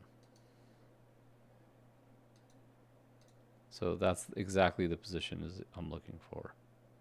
And those are the relative things that I was looking for. So if it's not this, if it's not if this, it's if anchored position.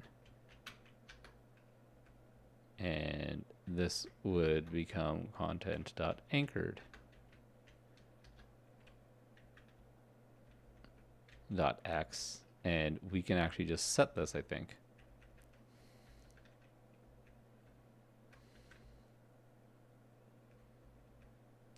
No, we can't. Okay. We have to set anchored position as new vector 2.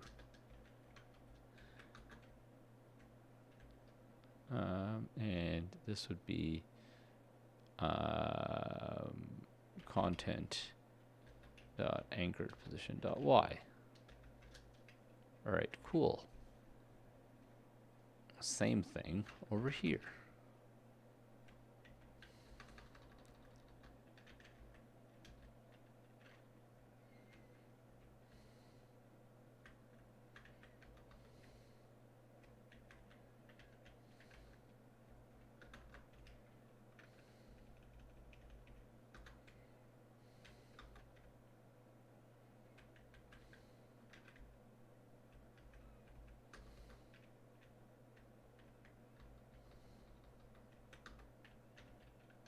All right.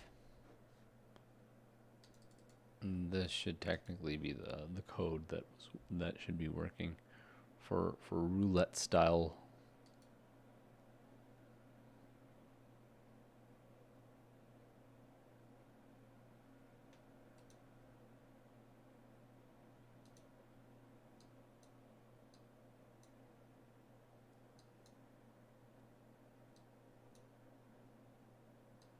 Okay, so 600 is snapping back to 600, but 600 should be snapping to 200.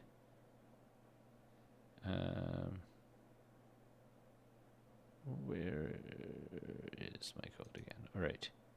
So if my anchored position dot x is greater than or equal to my max position,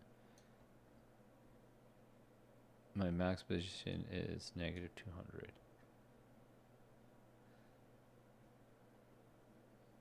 So if I'm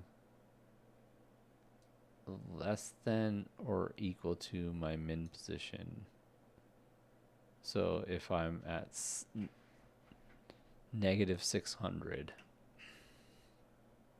which is what we determined what this was, if I'm at negative 600, I get, if I'm less than or equal to negative 600, or yeah, so this should be correct, but it doesn't loop properly, it seems.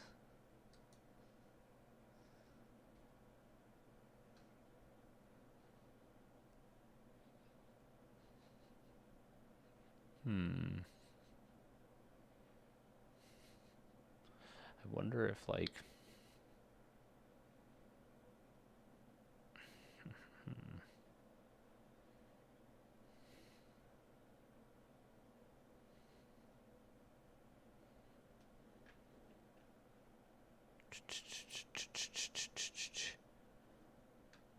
this would be so much easier with like if I used UI Toolkit, because I could have used like JavaScript and CSS for this. Like a more web development approach for this would have been nicer.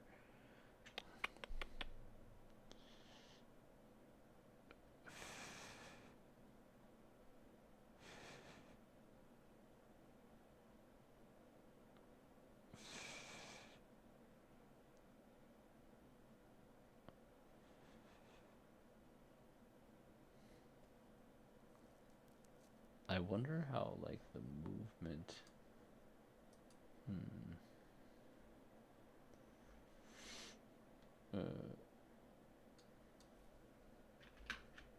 Infinite scroll rect.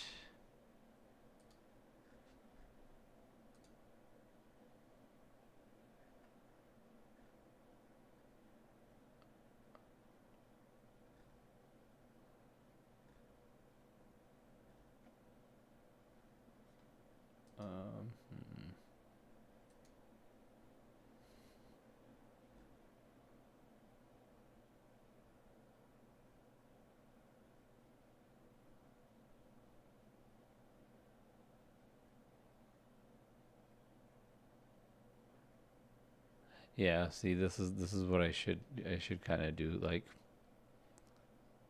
it should be like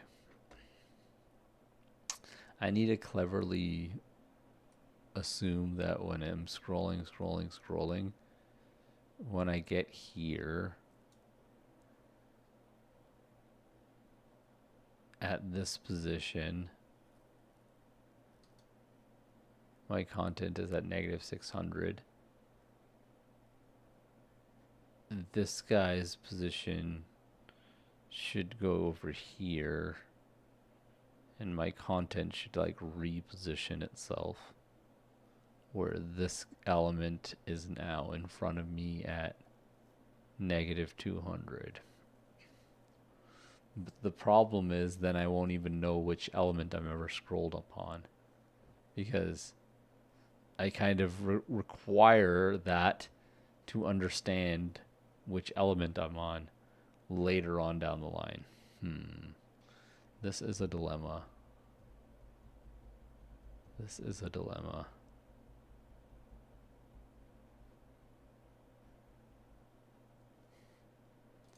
Let's just make the standard 3 item now. Standard 3 item roulette wheel for now.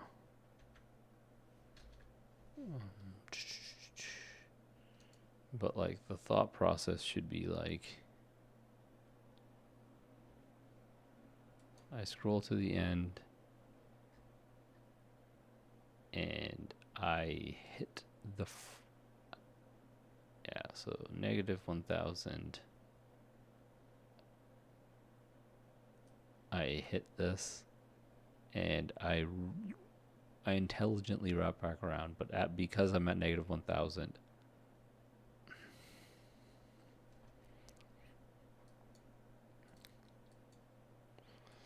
oh man, should I just instead of trying to mess around with this, I can just make it, yeah, so there's no vertical movement. I can just make this an animation, moving it around,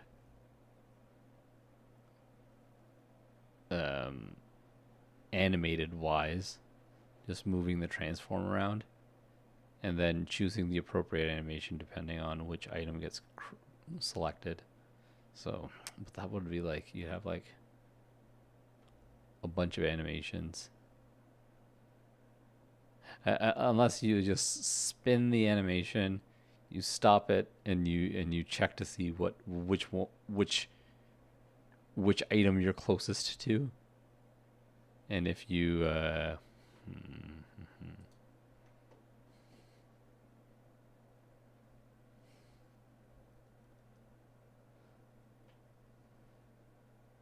yeah, okay, so let's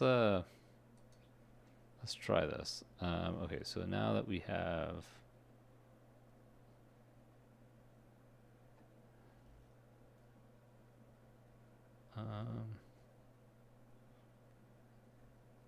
so yeah, I think it would be something like this, like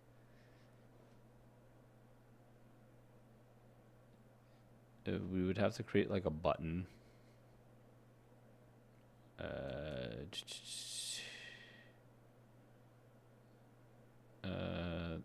This one has a scroll rect and roulette wheel, and this is centered here. So technically, I should probably make a empty game object that is stretched to the canvas.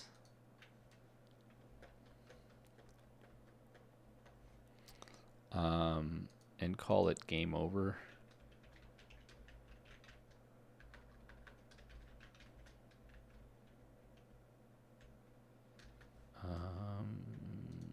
And we can throw this stuff in here.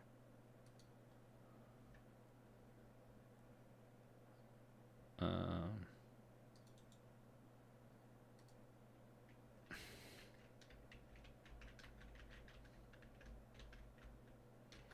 right.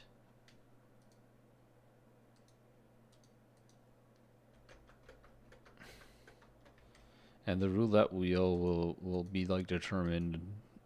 The game over panel comes up and it's like, oh, did you see the? Do you end up seeing the roulette wheel or not? Right. So yeah, the game over panel. This makes a lot more sense, right? So.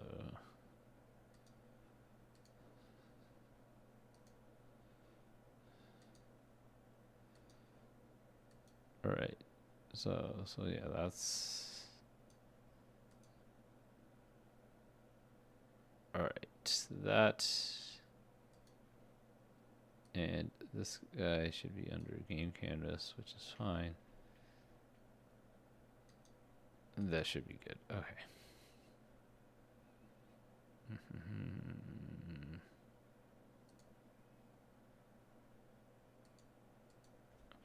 Let's delete that.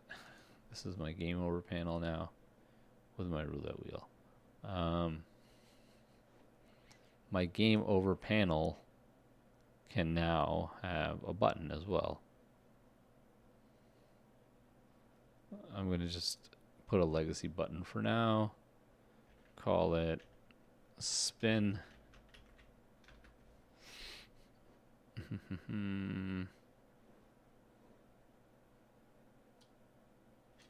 Oops. Move that down. It's terribly small, so we'll make it a lot bigger. Make it a lot bigger.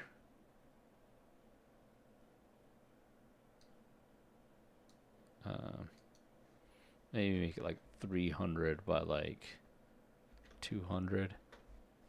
That looks good. The text can also be a lot bigger. Make it like 100. Call it spin.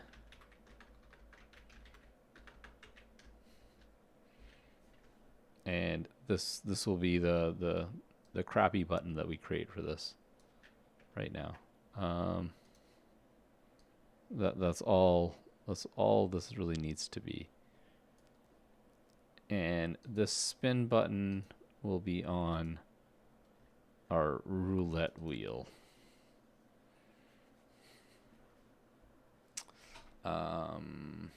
We can have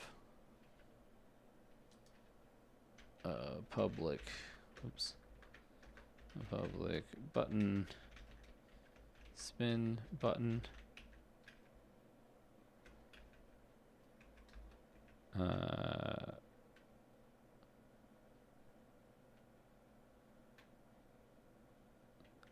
Spin if spin button, if this exists, what do we want to do? We want to say spin button dot on click dot add listener, and we'll want to like, we can probably do like a coroutine here.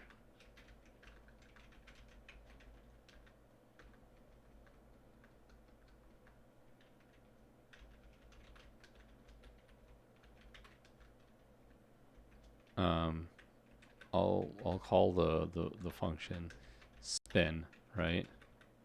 So over here, create an I in numerator spin.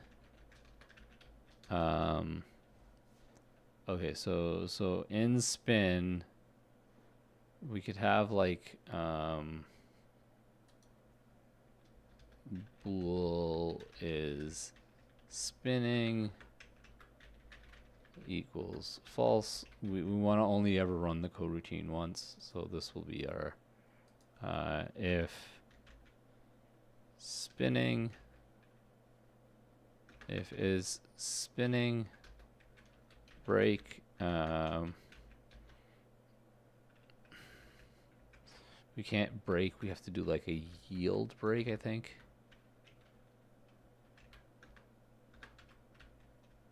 Yield break. Yes, there you go. That's the syntax. And then otherwise, if we've gotten further, that means spinning is equal to true.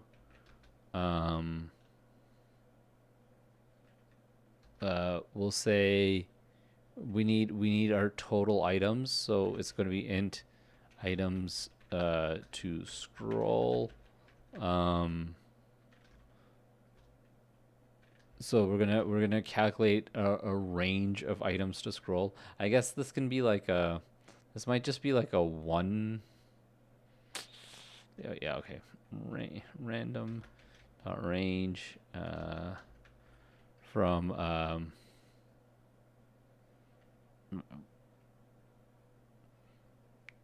a random number of items to scroll, and we want to scroll all the way. We want to scroll from 1 to our count. So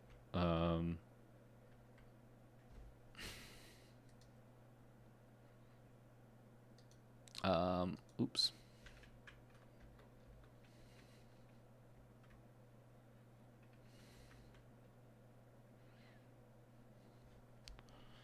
Why did the coroutine not run?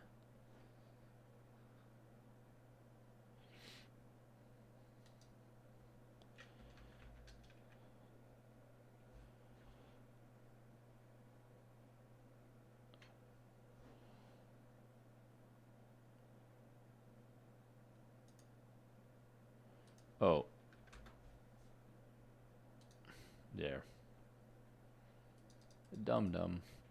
Did not spell it correctly. Alright, okay, so we want to go from that to our content pieces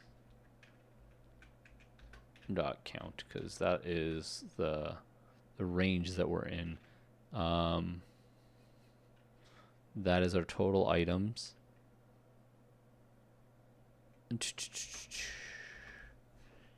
All right, so we found whatever, and then we want to calculate our. We want to calculate based upon the width of our content. So the width of our content is 200.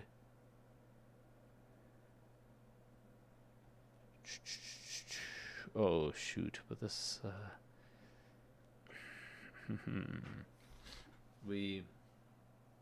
the width of our content, but the width of our content is going to be scrolling in specific ways. So I'm going to have to do some math here in my mind. Oh god.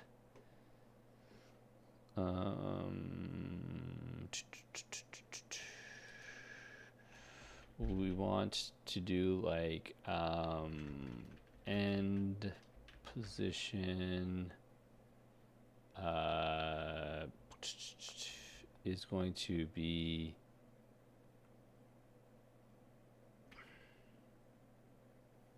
it's like double our width.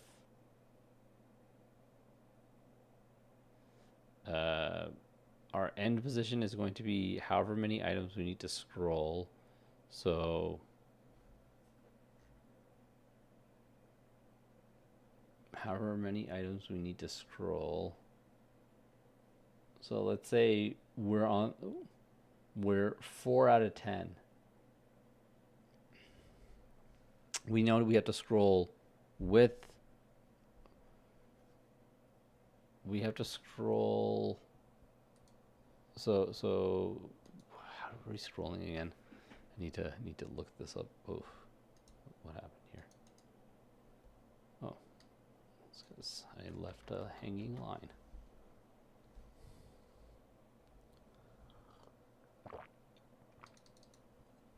My brain is getting kind of fried right now.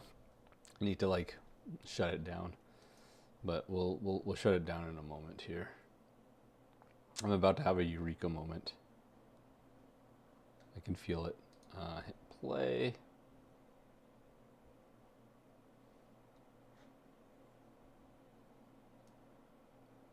All right, so to scroll to the next guy, you scroll. So we're 200.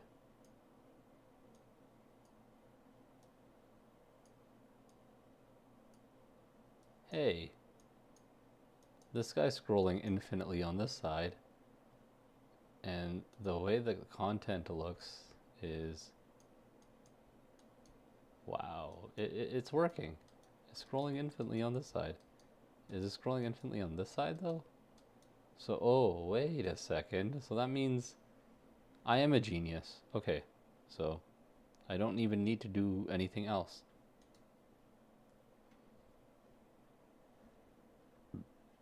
I will be perfectly content with doing what I was exactly about to do. Okay, awesome. But yeah, let's figure out why the other side isn't working. So if I hit play,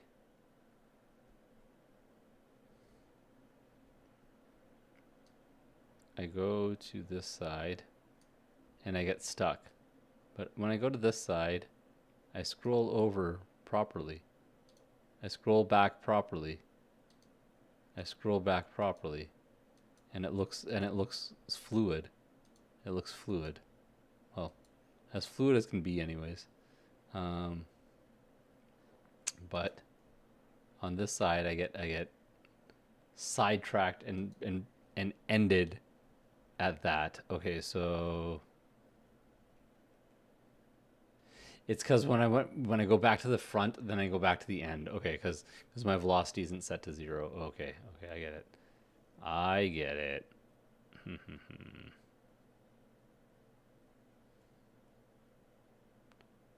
And when if you're scrolling that way and then that happens, but your velocity should still be setting you that way.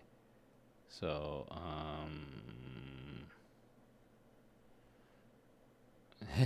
hey, how's it going? Right now I'm trying to make an infinite scrolling scroll view. I got it working from one side, but I don't have it working from the other. So this side it gets stuck, but this side it infinitely scrolls no problem. And that's just like a small check, right? But I'm doing that. Once I get it scrolling, then the spin button will just infinitely scroll it. It'll land on one item. We get to choose it, and reward add whatever, and yeah, then we attach it to death. But yeah, this is what's going on right now. I'm trying to figure this thing out right now. This again, the scroll is the infinite scroll seems to be working fine, going backwards. If I go here, if I go back, I end up. Oh yeah, there I got stuck. The reason why it's happening, why I got stuck, it's because and I'm already surmising what the problem is. It's because the way I'm doing it is I'm basically doing these checks, and obviously when I set it to max position, then if I'm max position, so it obviously has to be greater than, can't be equal to.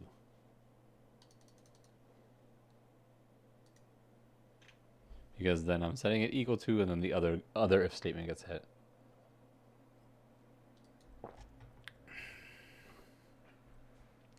So this infinite scroll should be here. Yeah, okay, perfect. Now we have an infinite scroll both ways. Awesome.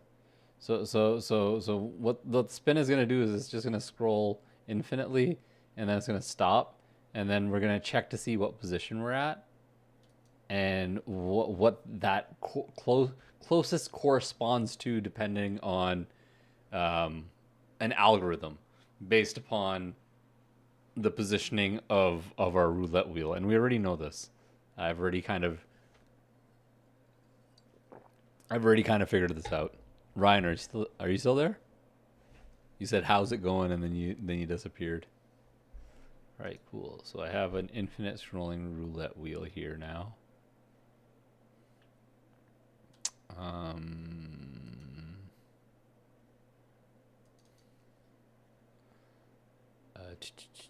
Okay, so items to scroll, and then our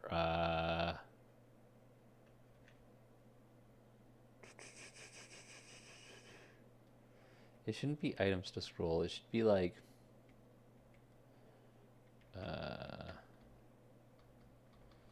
random range. I guess it would be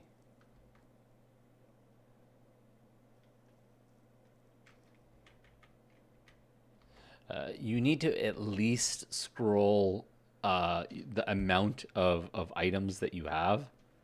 So you need to at least we're doing like Wheel of Fortune rules. So it needs to when you hit spin, it will at least spin one full rotation. So item,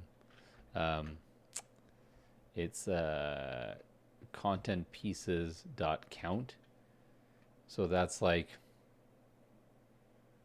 the low range to like maybe like content pieces dot count times 3. So maybe it scrolls 3x.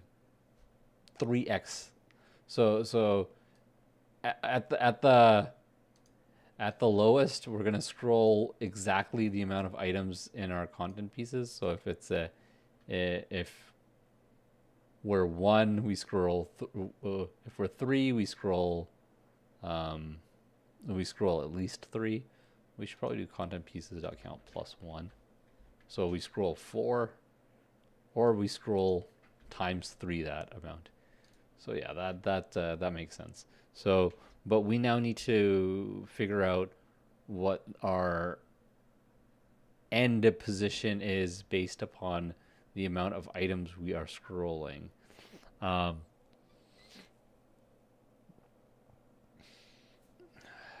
my thought process is it's like, do we need that even?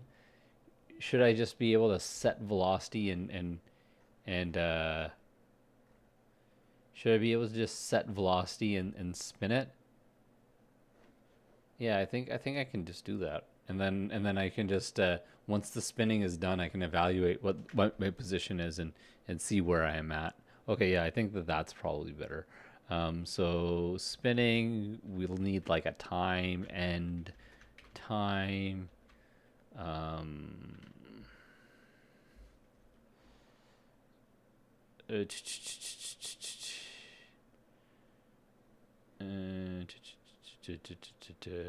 yeah, so we'll make like a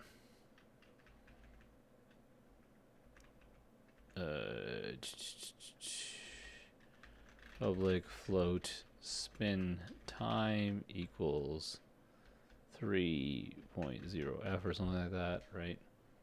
Okay, so end time time dot time plus our spin time. That's when we're going to end. Float end normalized no, because the thing is, it's like we want to be able to we want to be able to just like keep.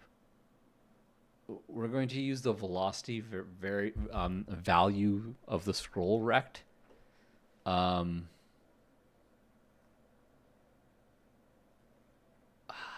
do we need to use that though? Could we use? Man, I honestly haven't used a scroll rect in ages, so I don't even remember what we can do with it. Scroll rect dot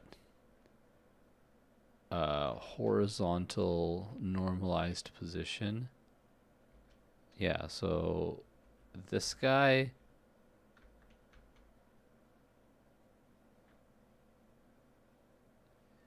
we can lerp this guy through the entire time that we're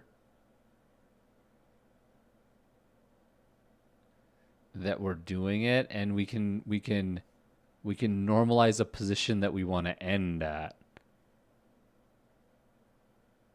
and we can kind of lerp through those values. Yeah, I guess so, because velocity. What's cool with this scroll rect velocity?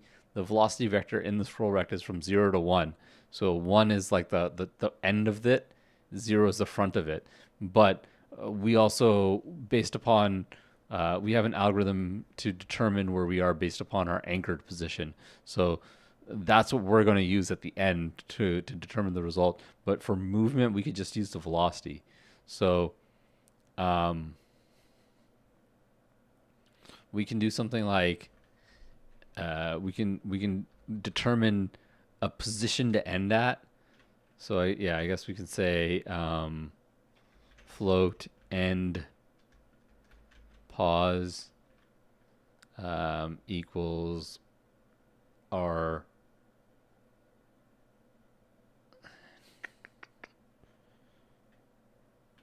scroll rect dot horizontal normalized position plus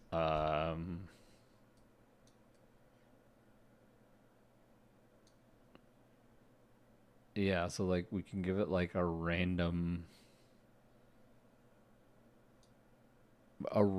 position that it's supposed to end at. So random dot range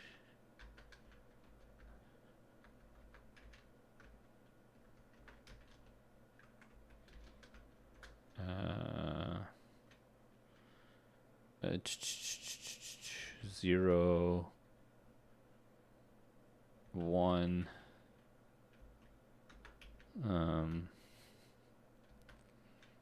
while time is less than end time. So we'll be looping. We'll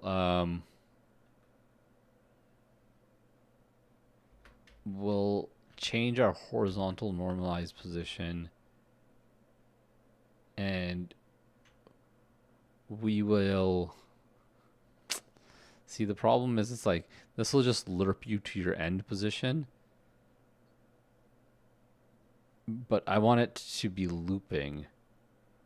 So I wanted it to kind of like keep going. Like if it's gonna go forward, it keeps going. So like that other way that I was doing it made more sense. Like if I say like I want to scroll 10 items in my list, I just tell it keep going that way, keep scrolling that way, and the fact is the velocity being set that way for okay, so this makes more sense. So horizontal normalized position, we will this it's just be velocity. We should just set our velocity to equal a new vector 2.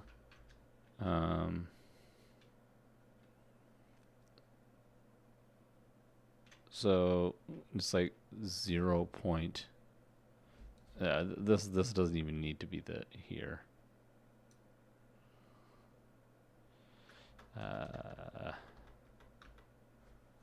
Like 0.3 f 0. We don't need any velocity on the y, only on the x. And then once we're done, yield return null. So velocity is going to be set that way.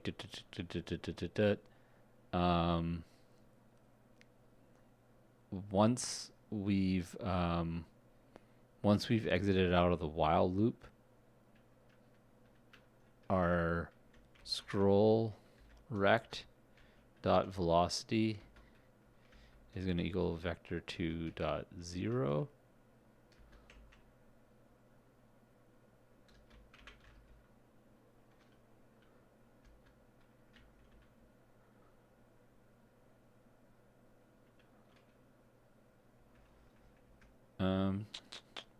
No, do we want that? No, we don't. Or possibly. Let me see how this kind of looks. And then spinning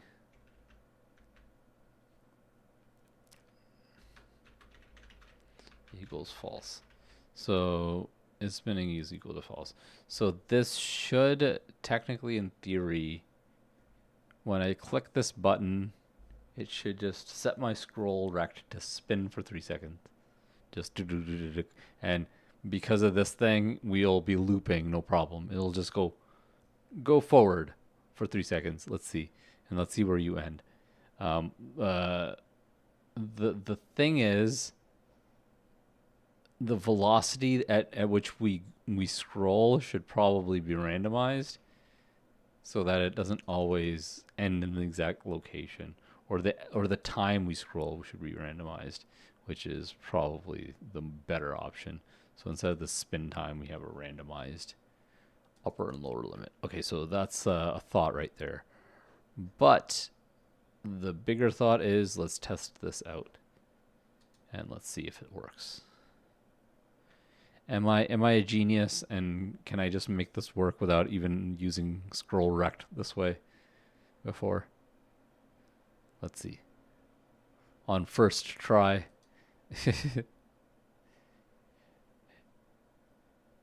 All right. The spin button is in there. Spin time 3 seconds. That's fine. Hit play.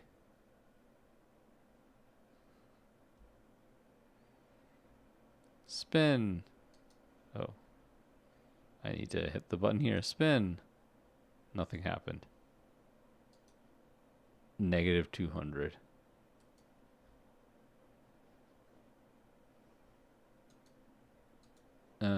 Okay, so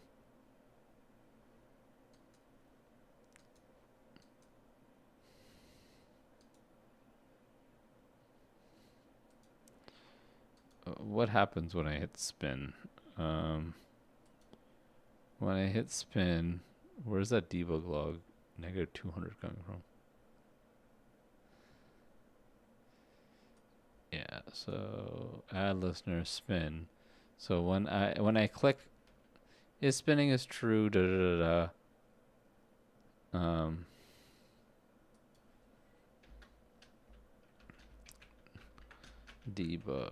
Debug.log.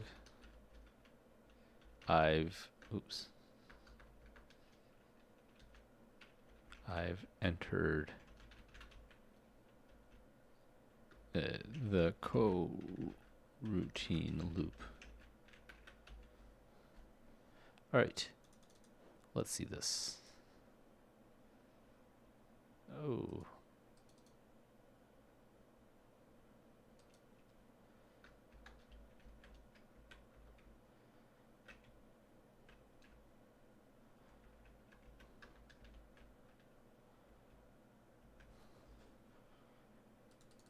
Right.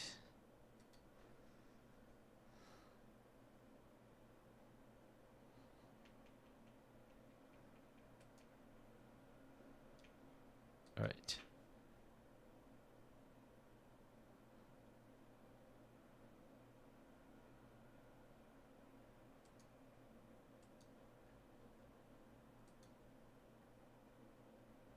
I've entered the coroutine loop. I've entered the coroutine loop a bunch of times.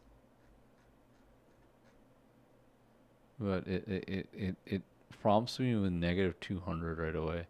So it makes me think that it started going and then just like snapped back. Because if I were to do that, yeah, okay. So if I hit spin,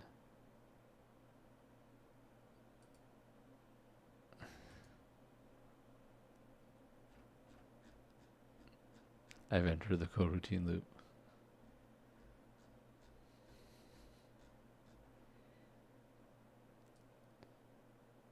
You see, like, all these...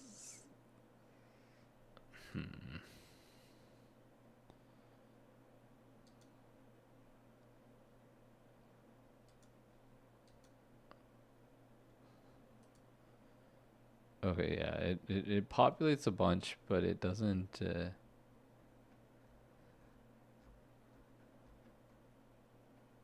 and it looks like...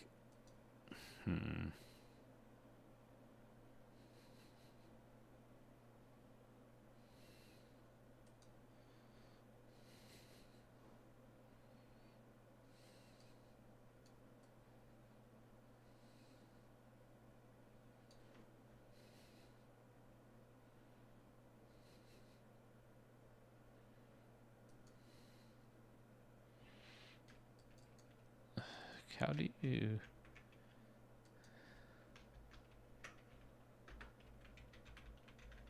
Like, can I, like, add force to it or something?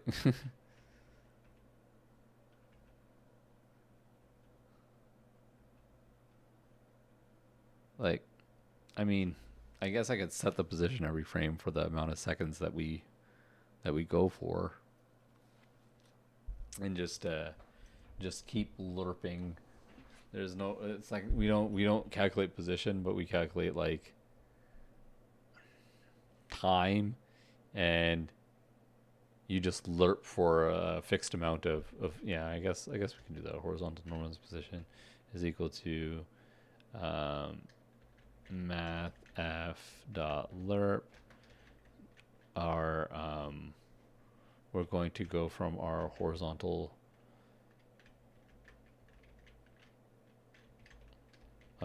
normalized like the scroll rect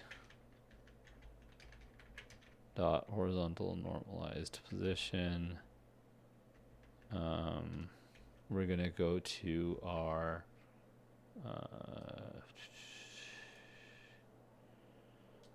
we want to get to like, so we're going to be doing this in a loop, and we're going to be checking based upon, so this will be like a fixed step forward that we want sort of deal.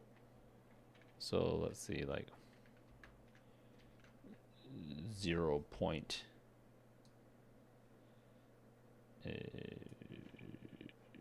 like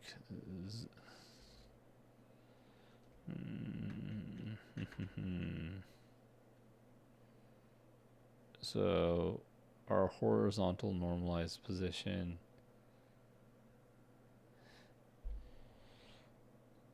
I don't even know what this value is going to give me. This is going to give me negative 200, isn't it? I'm pretty sure it's going to give me negative 200.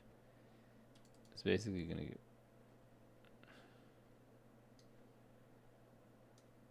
Let me see.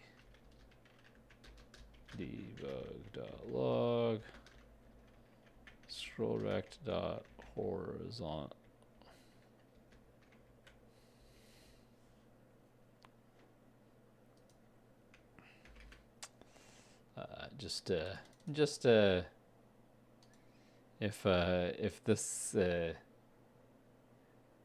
If this gives me the correct positioning that I'm expecting, then all right, 0.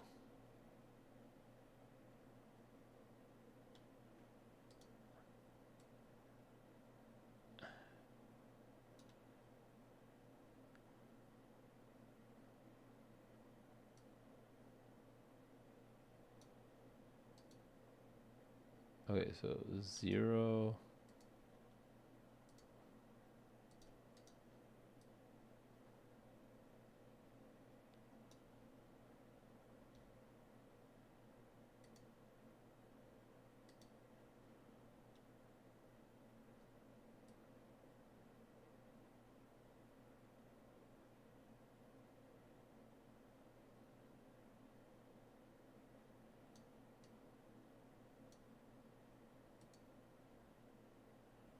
Okay, so it is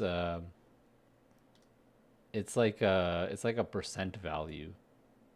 0 to 1. Okay. Okay, so if it's a percent value 0 to 1, I can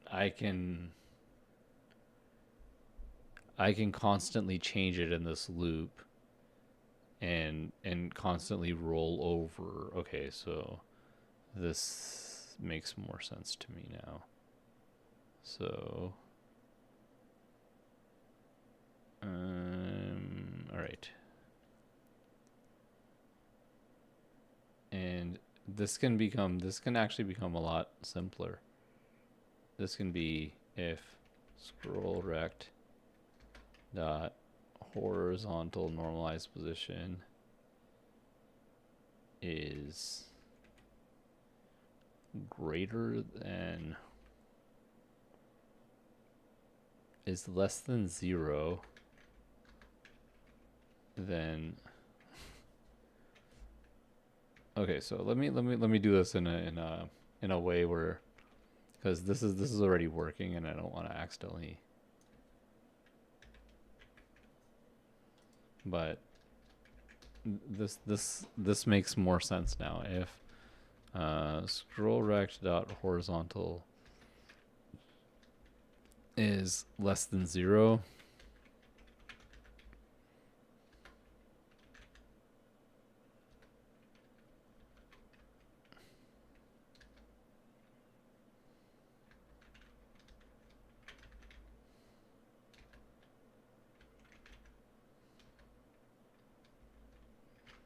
Is greater than 1.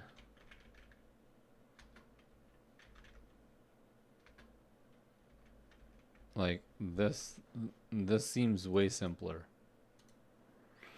And if this ends up oh,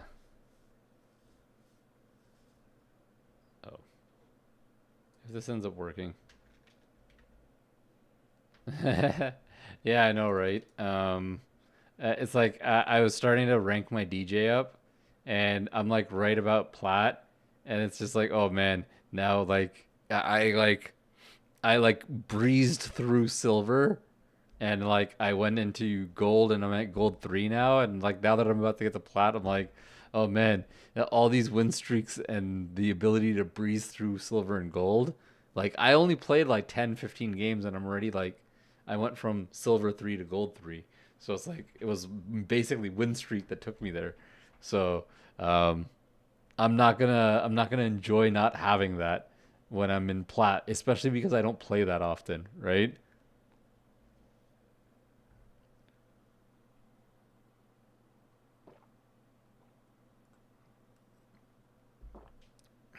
Yeah, but it makes sense because higher yellow is supposed to be more of a grind, anyways. It's supposed to be like you are slogging your way through the like the you're like slogging your way through um all the warriors in your path kind of deal. And the win streaks make sense too, is for like the people that are highly skilled to be able to level up quickly, you know?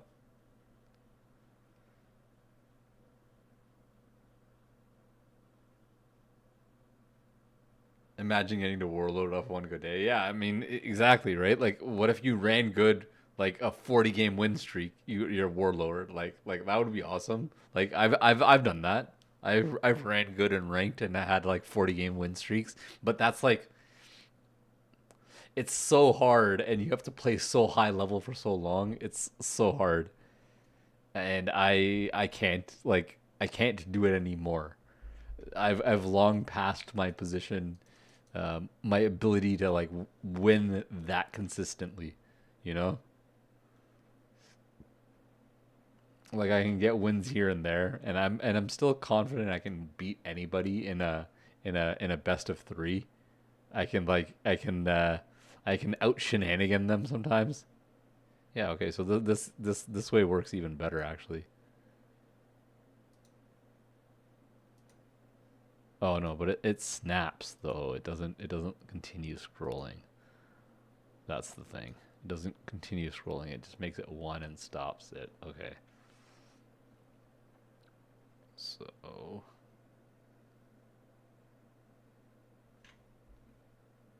yeah, some of the people in platinum seem like um they're there because it's early, and it's not like my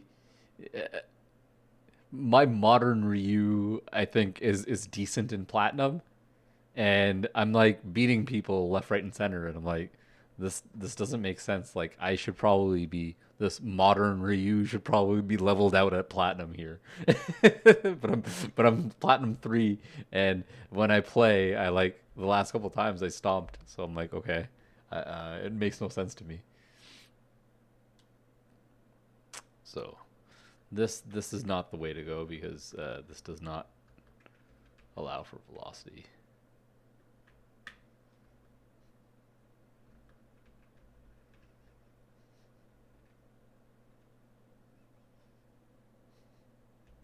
Yeah, definitely. It always happens when people start like really understanding the game and stuff.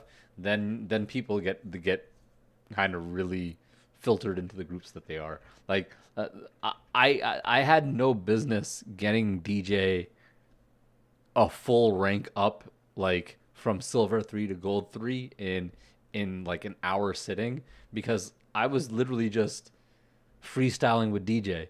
But like honestly, that just comes with the territory, like the territory of new players in fighting games. There's a bunch of players that are ranked that in places that they shouldn't. Like silver and gold should have been a grind for me for my DJ because it was a new character. I wasn't really, but like I was able to get like pretty decent win streaks. You know? Yeah, Zangief is dangerous in this game. His range, like I have no idea. I haven't played enough Zangief players. Right. Anyways, I'm about to. You're about to make me. You're about to make me boot up the game. Okay, so I have this. I have this. So so what I could do is instead of doing the velocity, I could set the anchored position based upon some sort of algorithm to set uh, upon a lerp.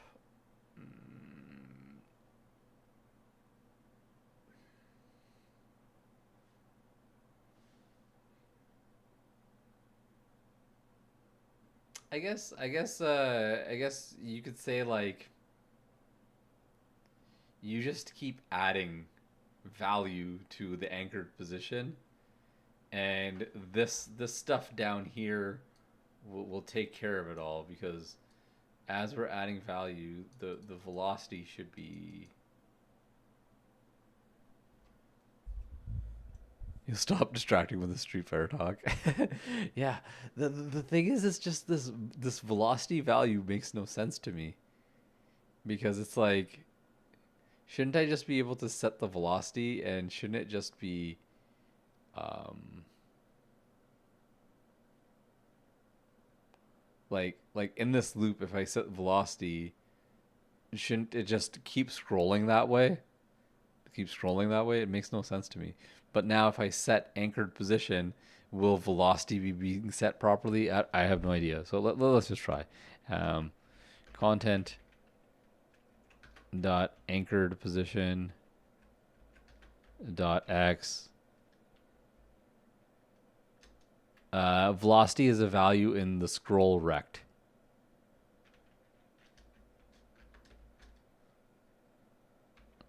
Um, anchored position equals new vector 2 content dot anchored position dot x plus speed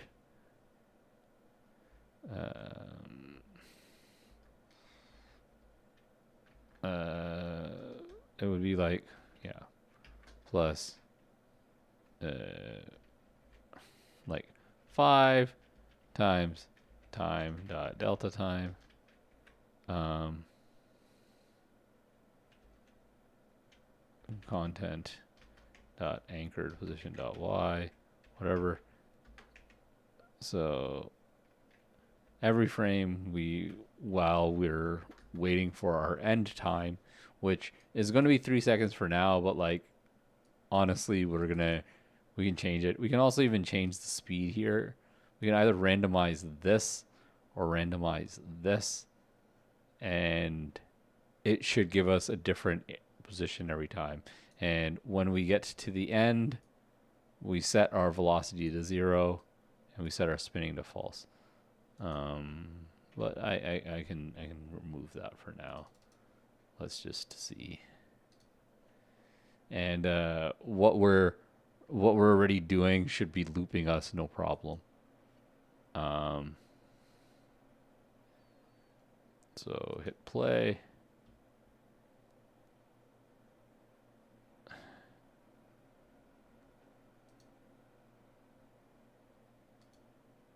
Oh.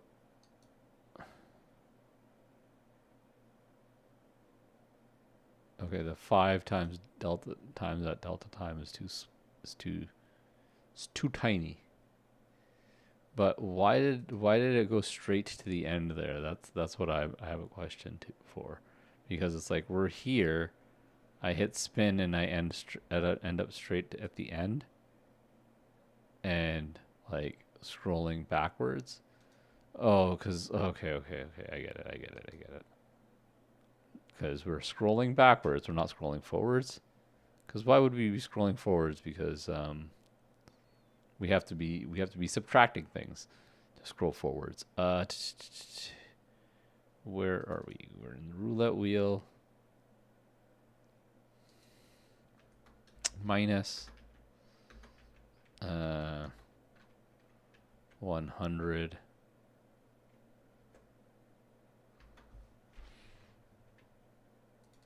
And let's see. I think I found the way to do this. We have a roulette wheel now. This is gonna be so annoying that like this is the way that it had to be done. But I think we have a roulette wheel now. Um,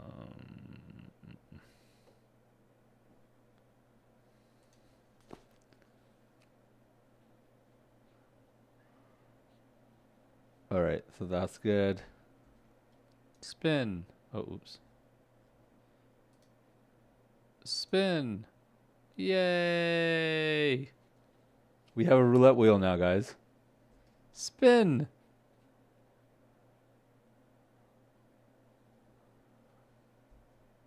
Spin. Yeah. Spin. Ah! like this is obviously now we have to like snap it, but spin.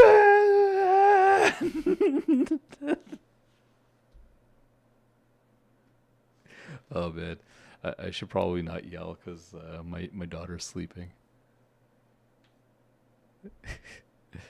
You should probably you can clip that.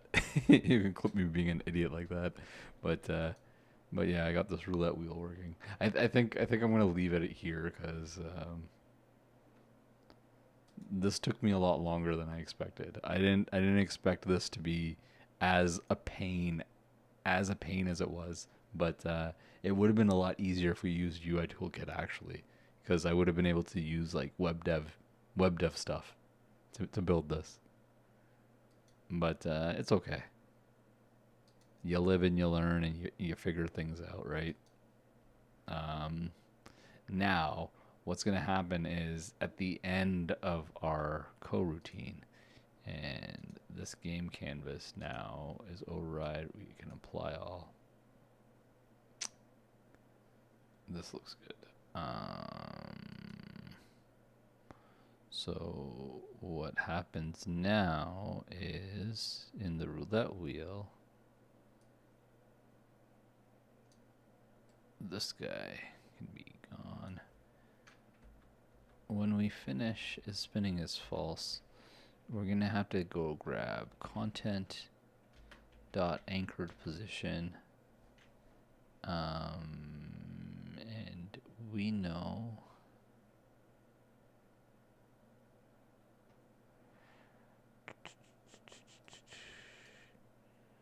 based upon the okay, so content dot anchored position dot x, um, depending on its value, it would be like something like some sort of waterfall if statement. So it would be like if content dot anchored position dot x um is uh is between oops, I didn't want to do that. It's going to be between min position. So if it's like greater than our min position,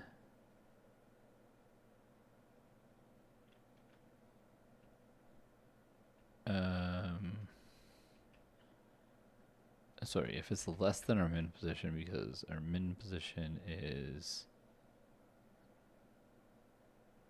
negative thing. Yeah, so if we're, oh yeah, no, if we're greater than our min, if we're greater than our max position, our max position is negative 200. If our anchored position is greater than negative 200, and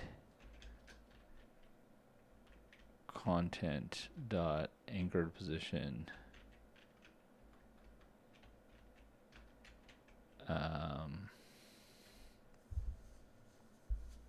so if we're greater than our max position but we're less than our max position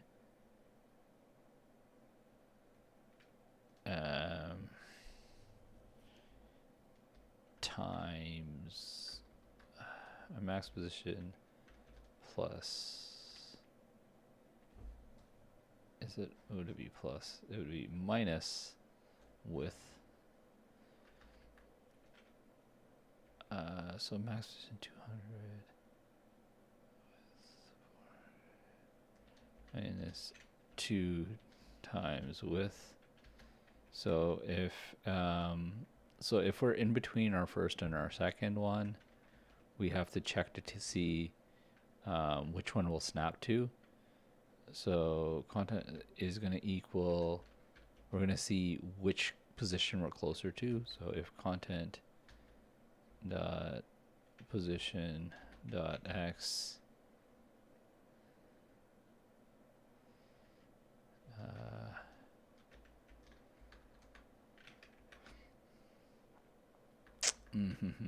let me see, how can we're gonna view the difference between each and see. So we'll say because we are greater than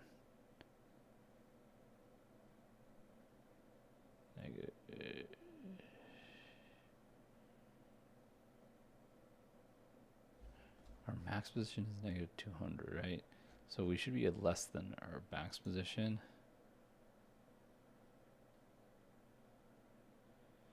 Yeah, so we want to be less than our max position, but greater than our max position minus 2 times width. So that would end up being, if we're between negative 200 and negative 600, we check to see if we are closer to negative 200 or if we're closer to negative 600. So we would do content dot anchored position dot x. I guess we can, these are all floats, right? Yeah, so float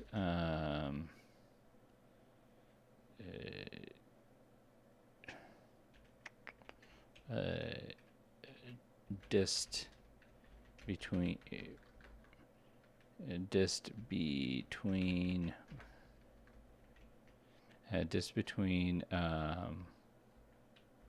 max between pause 1.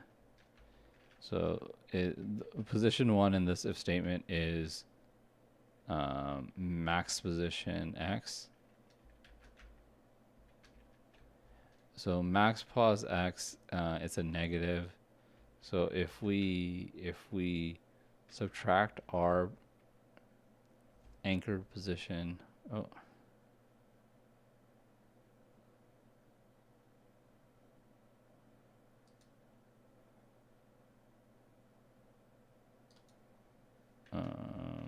okay.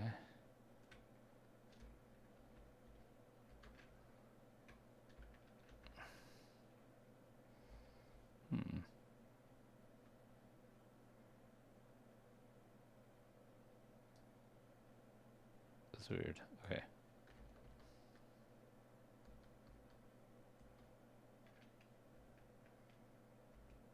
Am I missing something here?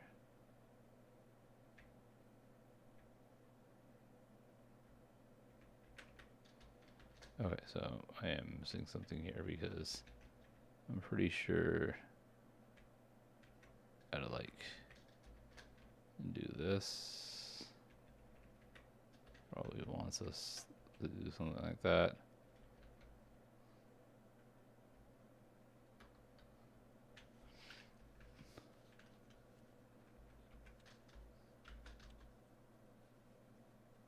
So we'll say float dist between point 1 is going to be content dot anchored position dot x. I'm going to subtract it from max pos x. That looks fine. Yeah. Okay. So this would be like, let's say that this is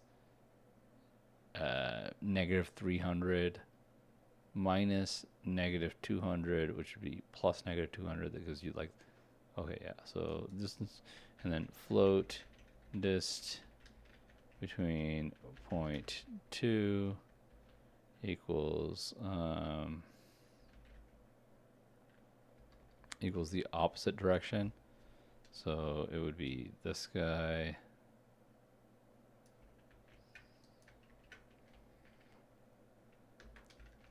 minus content dot anchored position dot x, right? So if we are greater than this value, that means that this guy is the higher, this guy's negative 600 at this moment. So what this would mean is we want negative 600 minus whatever we are, let's say negative 300. That's our distance between point 2. And then we would have a ternary statement, which would be in our content dot anchored position dot x is going to basically be based upon dist if dist between point 1 is greater than dist between point 2, then anchored position dot x. Oh, we're gonna have to do it like this. New vector 2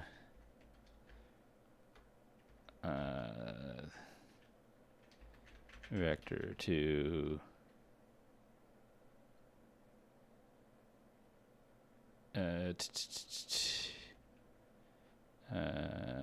vector 2 new point equals new vector 2 content anchored position dot x content anchored position dot y content dot anchored position is equal to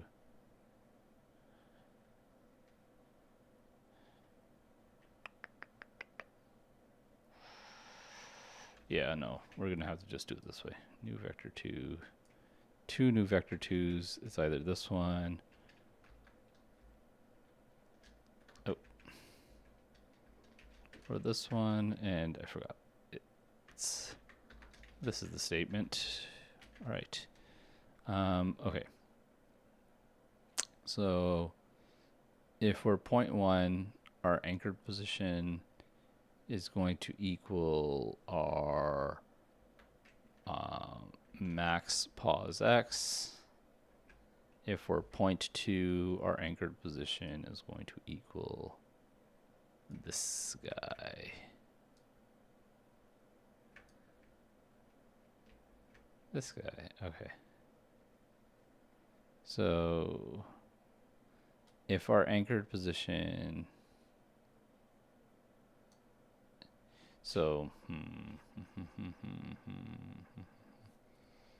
You know what? I can do something even better. So we can say content dot anchored position dot x minus x pause x float dist from start, I guess you can call this. So we have our distance from start. So let's think about this logically. If we have our distance from the start of our, like however many units from the start where we are away, and let's imagine like at negative 1000 minus 200, we are negative 600 away, whatever, let's say that. So at that point,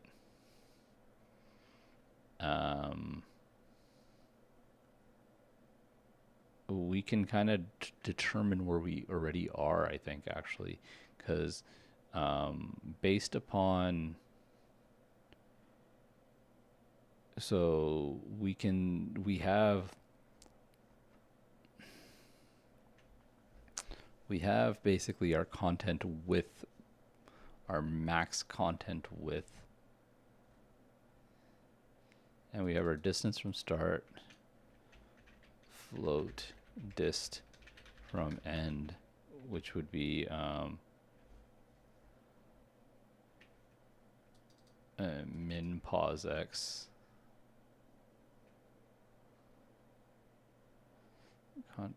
okay, so distance from end, it would be min pause x minus content dot anchored position. Okay, so if we have our distance from start, distance to end, and like, so say we are closer to the start than to the end. Yeah, so we're gonna do like a binary search tree kind of here. Okay, so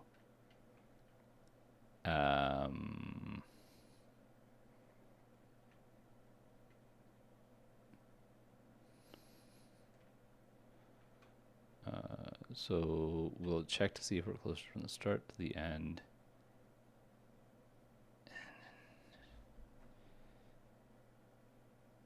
Can't I just check to see which position I'm closest to? Because like if I know the content width, content pieces dot count, yeah, okay, so that's the width.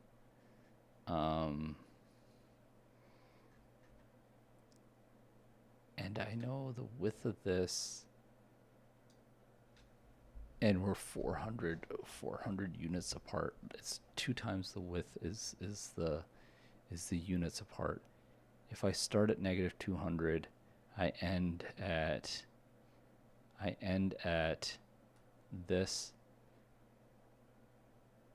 which is content pieces times width times 2 plus 200. So I end at this position. I begin at the other position. Oh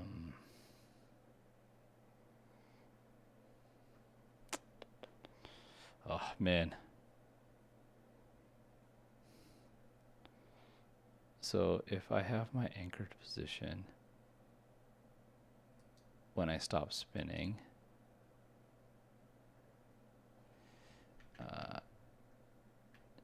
content dot anchored position. Okay, dot x. I'll have this value, whatever it could be. Like let's say it's negative like 500 something. How can I categorize the different values that I have? I would have to do this on start actually.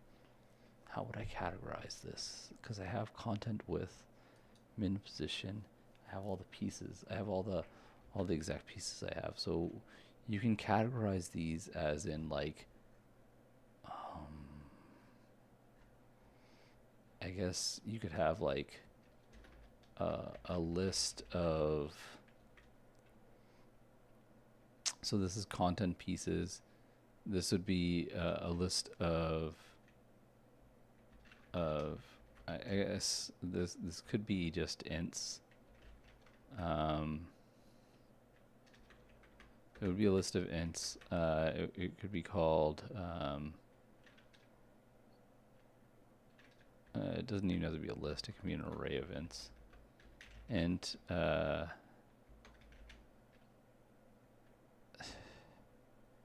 are we gonna call this? We're gonna call this with I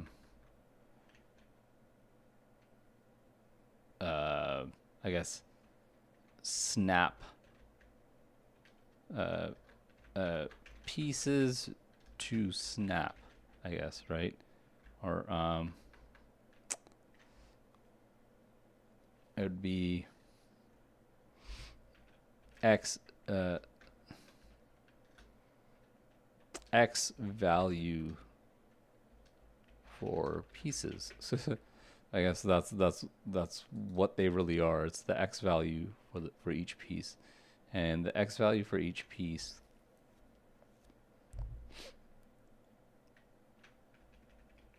so we instantiate it.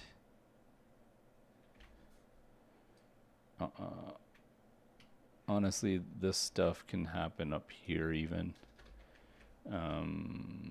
Content with, yeah, okay, so we instantiate it.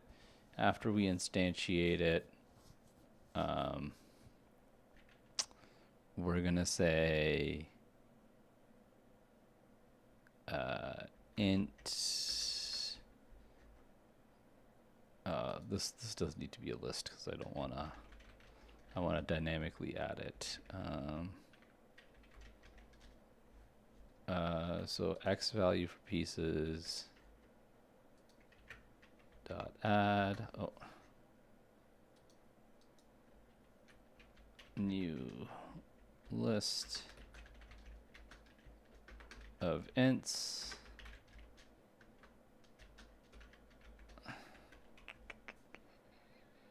Right. So x value for pieces add. And at the I element, which is whatever piece it is going to be.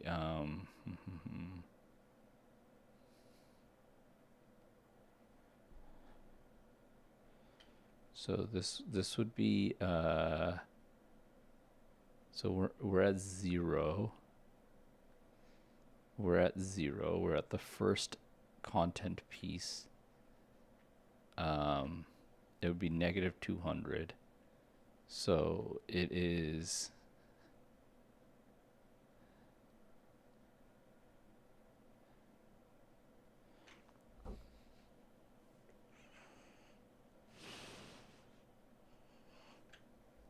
because if we times, okay, so it's going to be our width.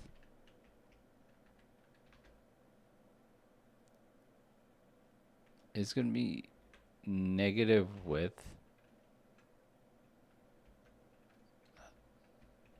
It's going to be like if I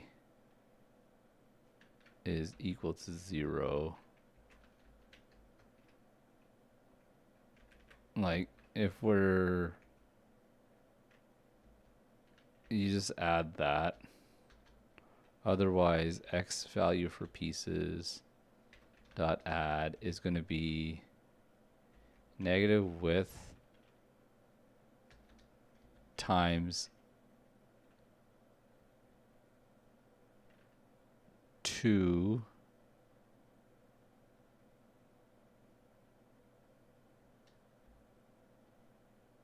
times I.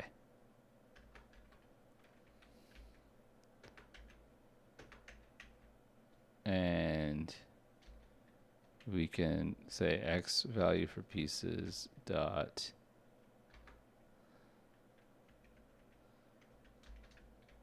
and this guy would need to be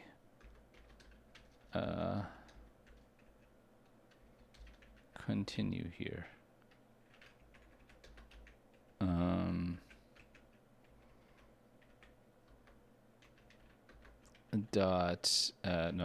We'll say debug dot log x value for pieces at the element I.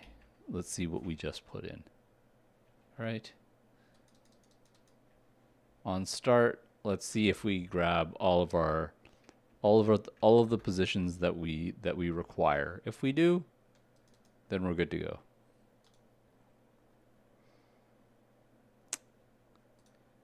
And I am missing a position because of this guy over here. This is gonna be a good thing because like I think I'm gonna end up simplifying some of the logic here, simplifying some of the things going on. All right. In the simulator. Yeah, okay, so we have the spin. Oh, nice. Will it always just lock onto something now? Honestly, it seems like it'll always just lock onto something now. But yeah, anyways, let's see. So it was -400, -800.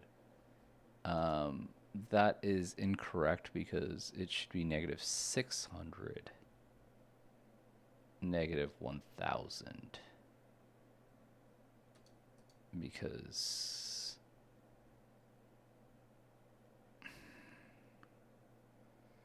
yeah, so with 3, 400, 800 is incorrect. So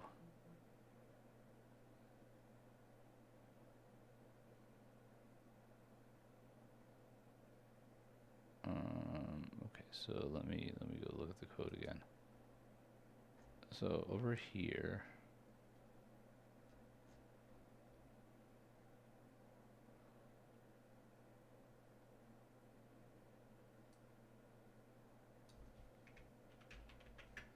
all right. Anyways, this is gonna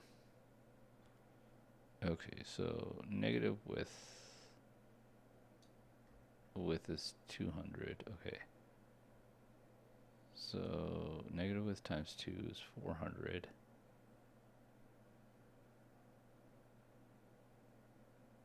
Times I, which is 1. Yeah, that makes sense.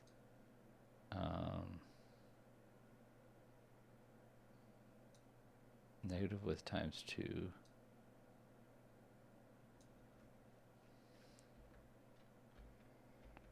plus, I guess,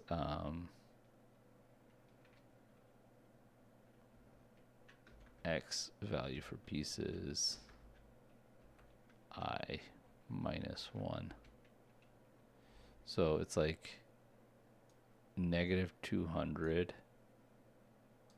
-400 plus -200, -600, -600 plus okay, yeah. This is the exact way. This is the correct algorithm here.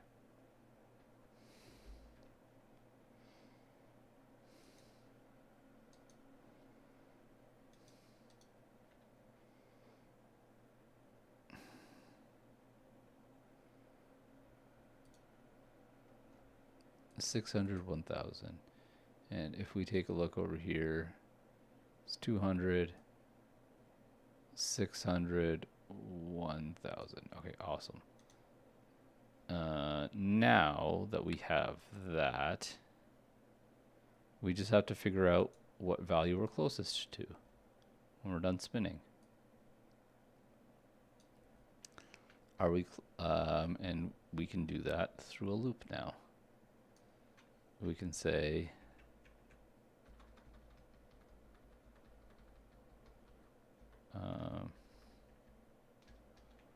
for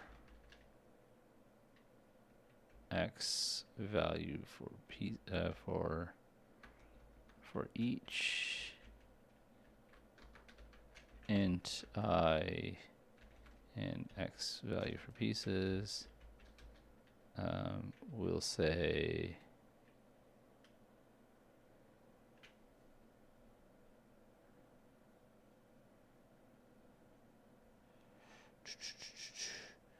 all right, so we'll have a variable int, I guess, float closest, or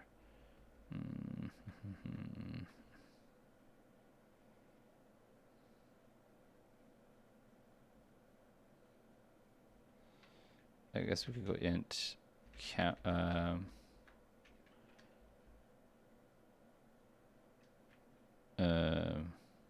counter equals 0. We can start with that, and we can say int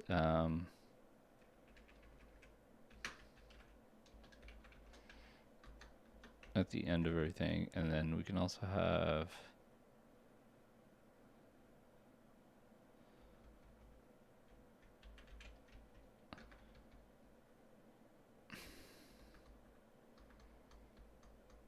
we're gonna be like float previous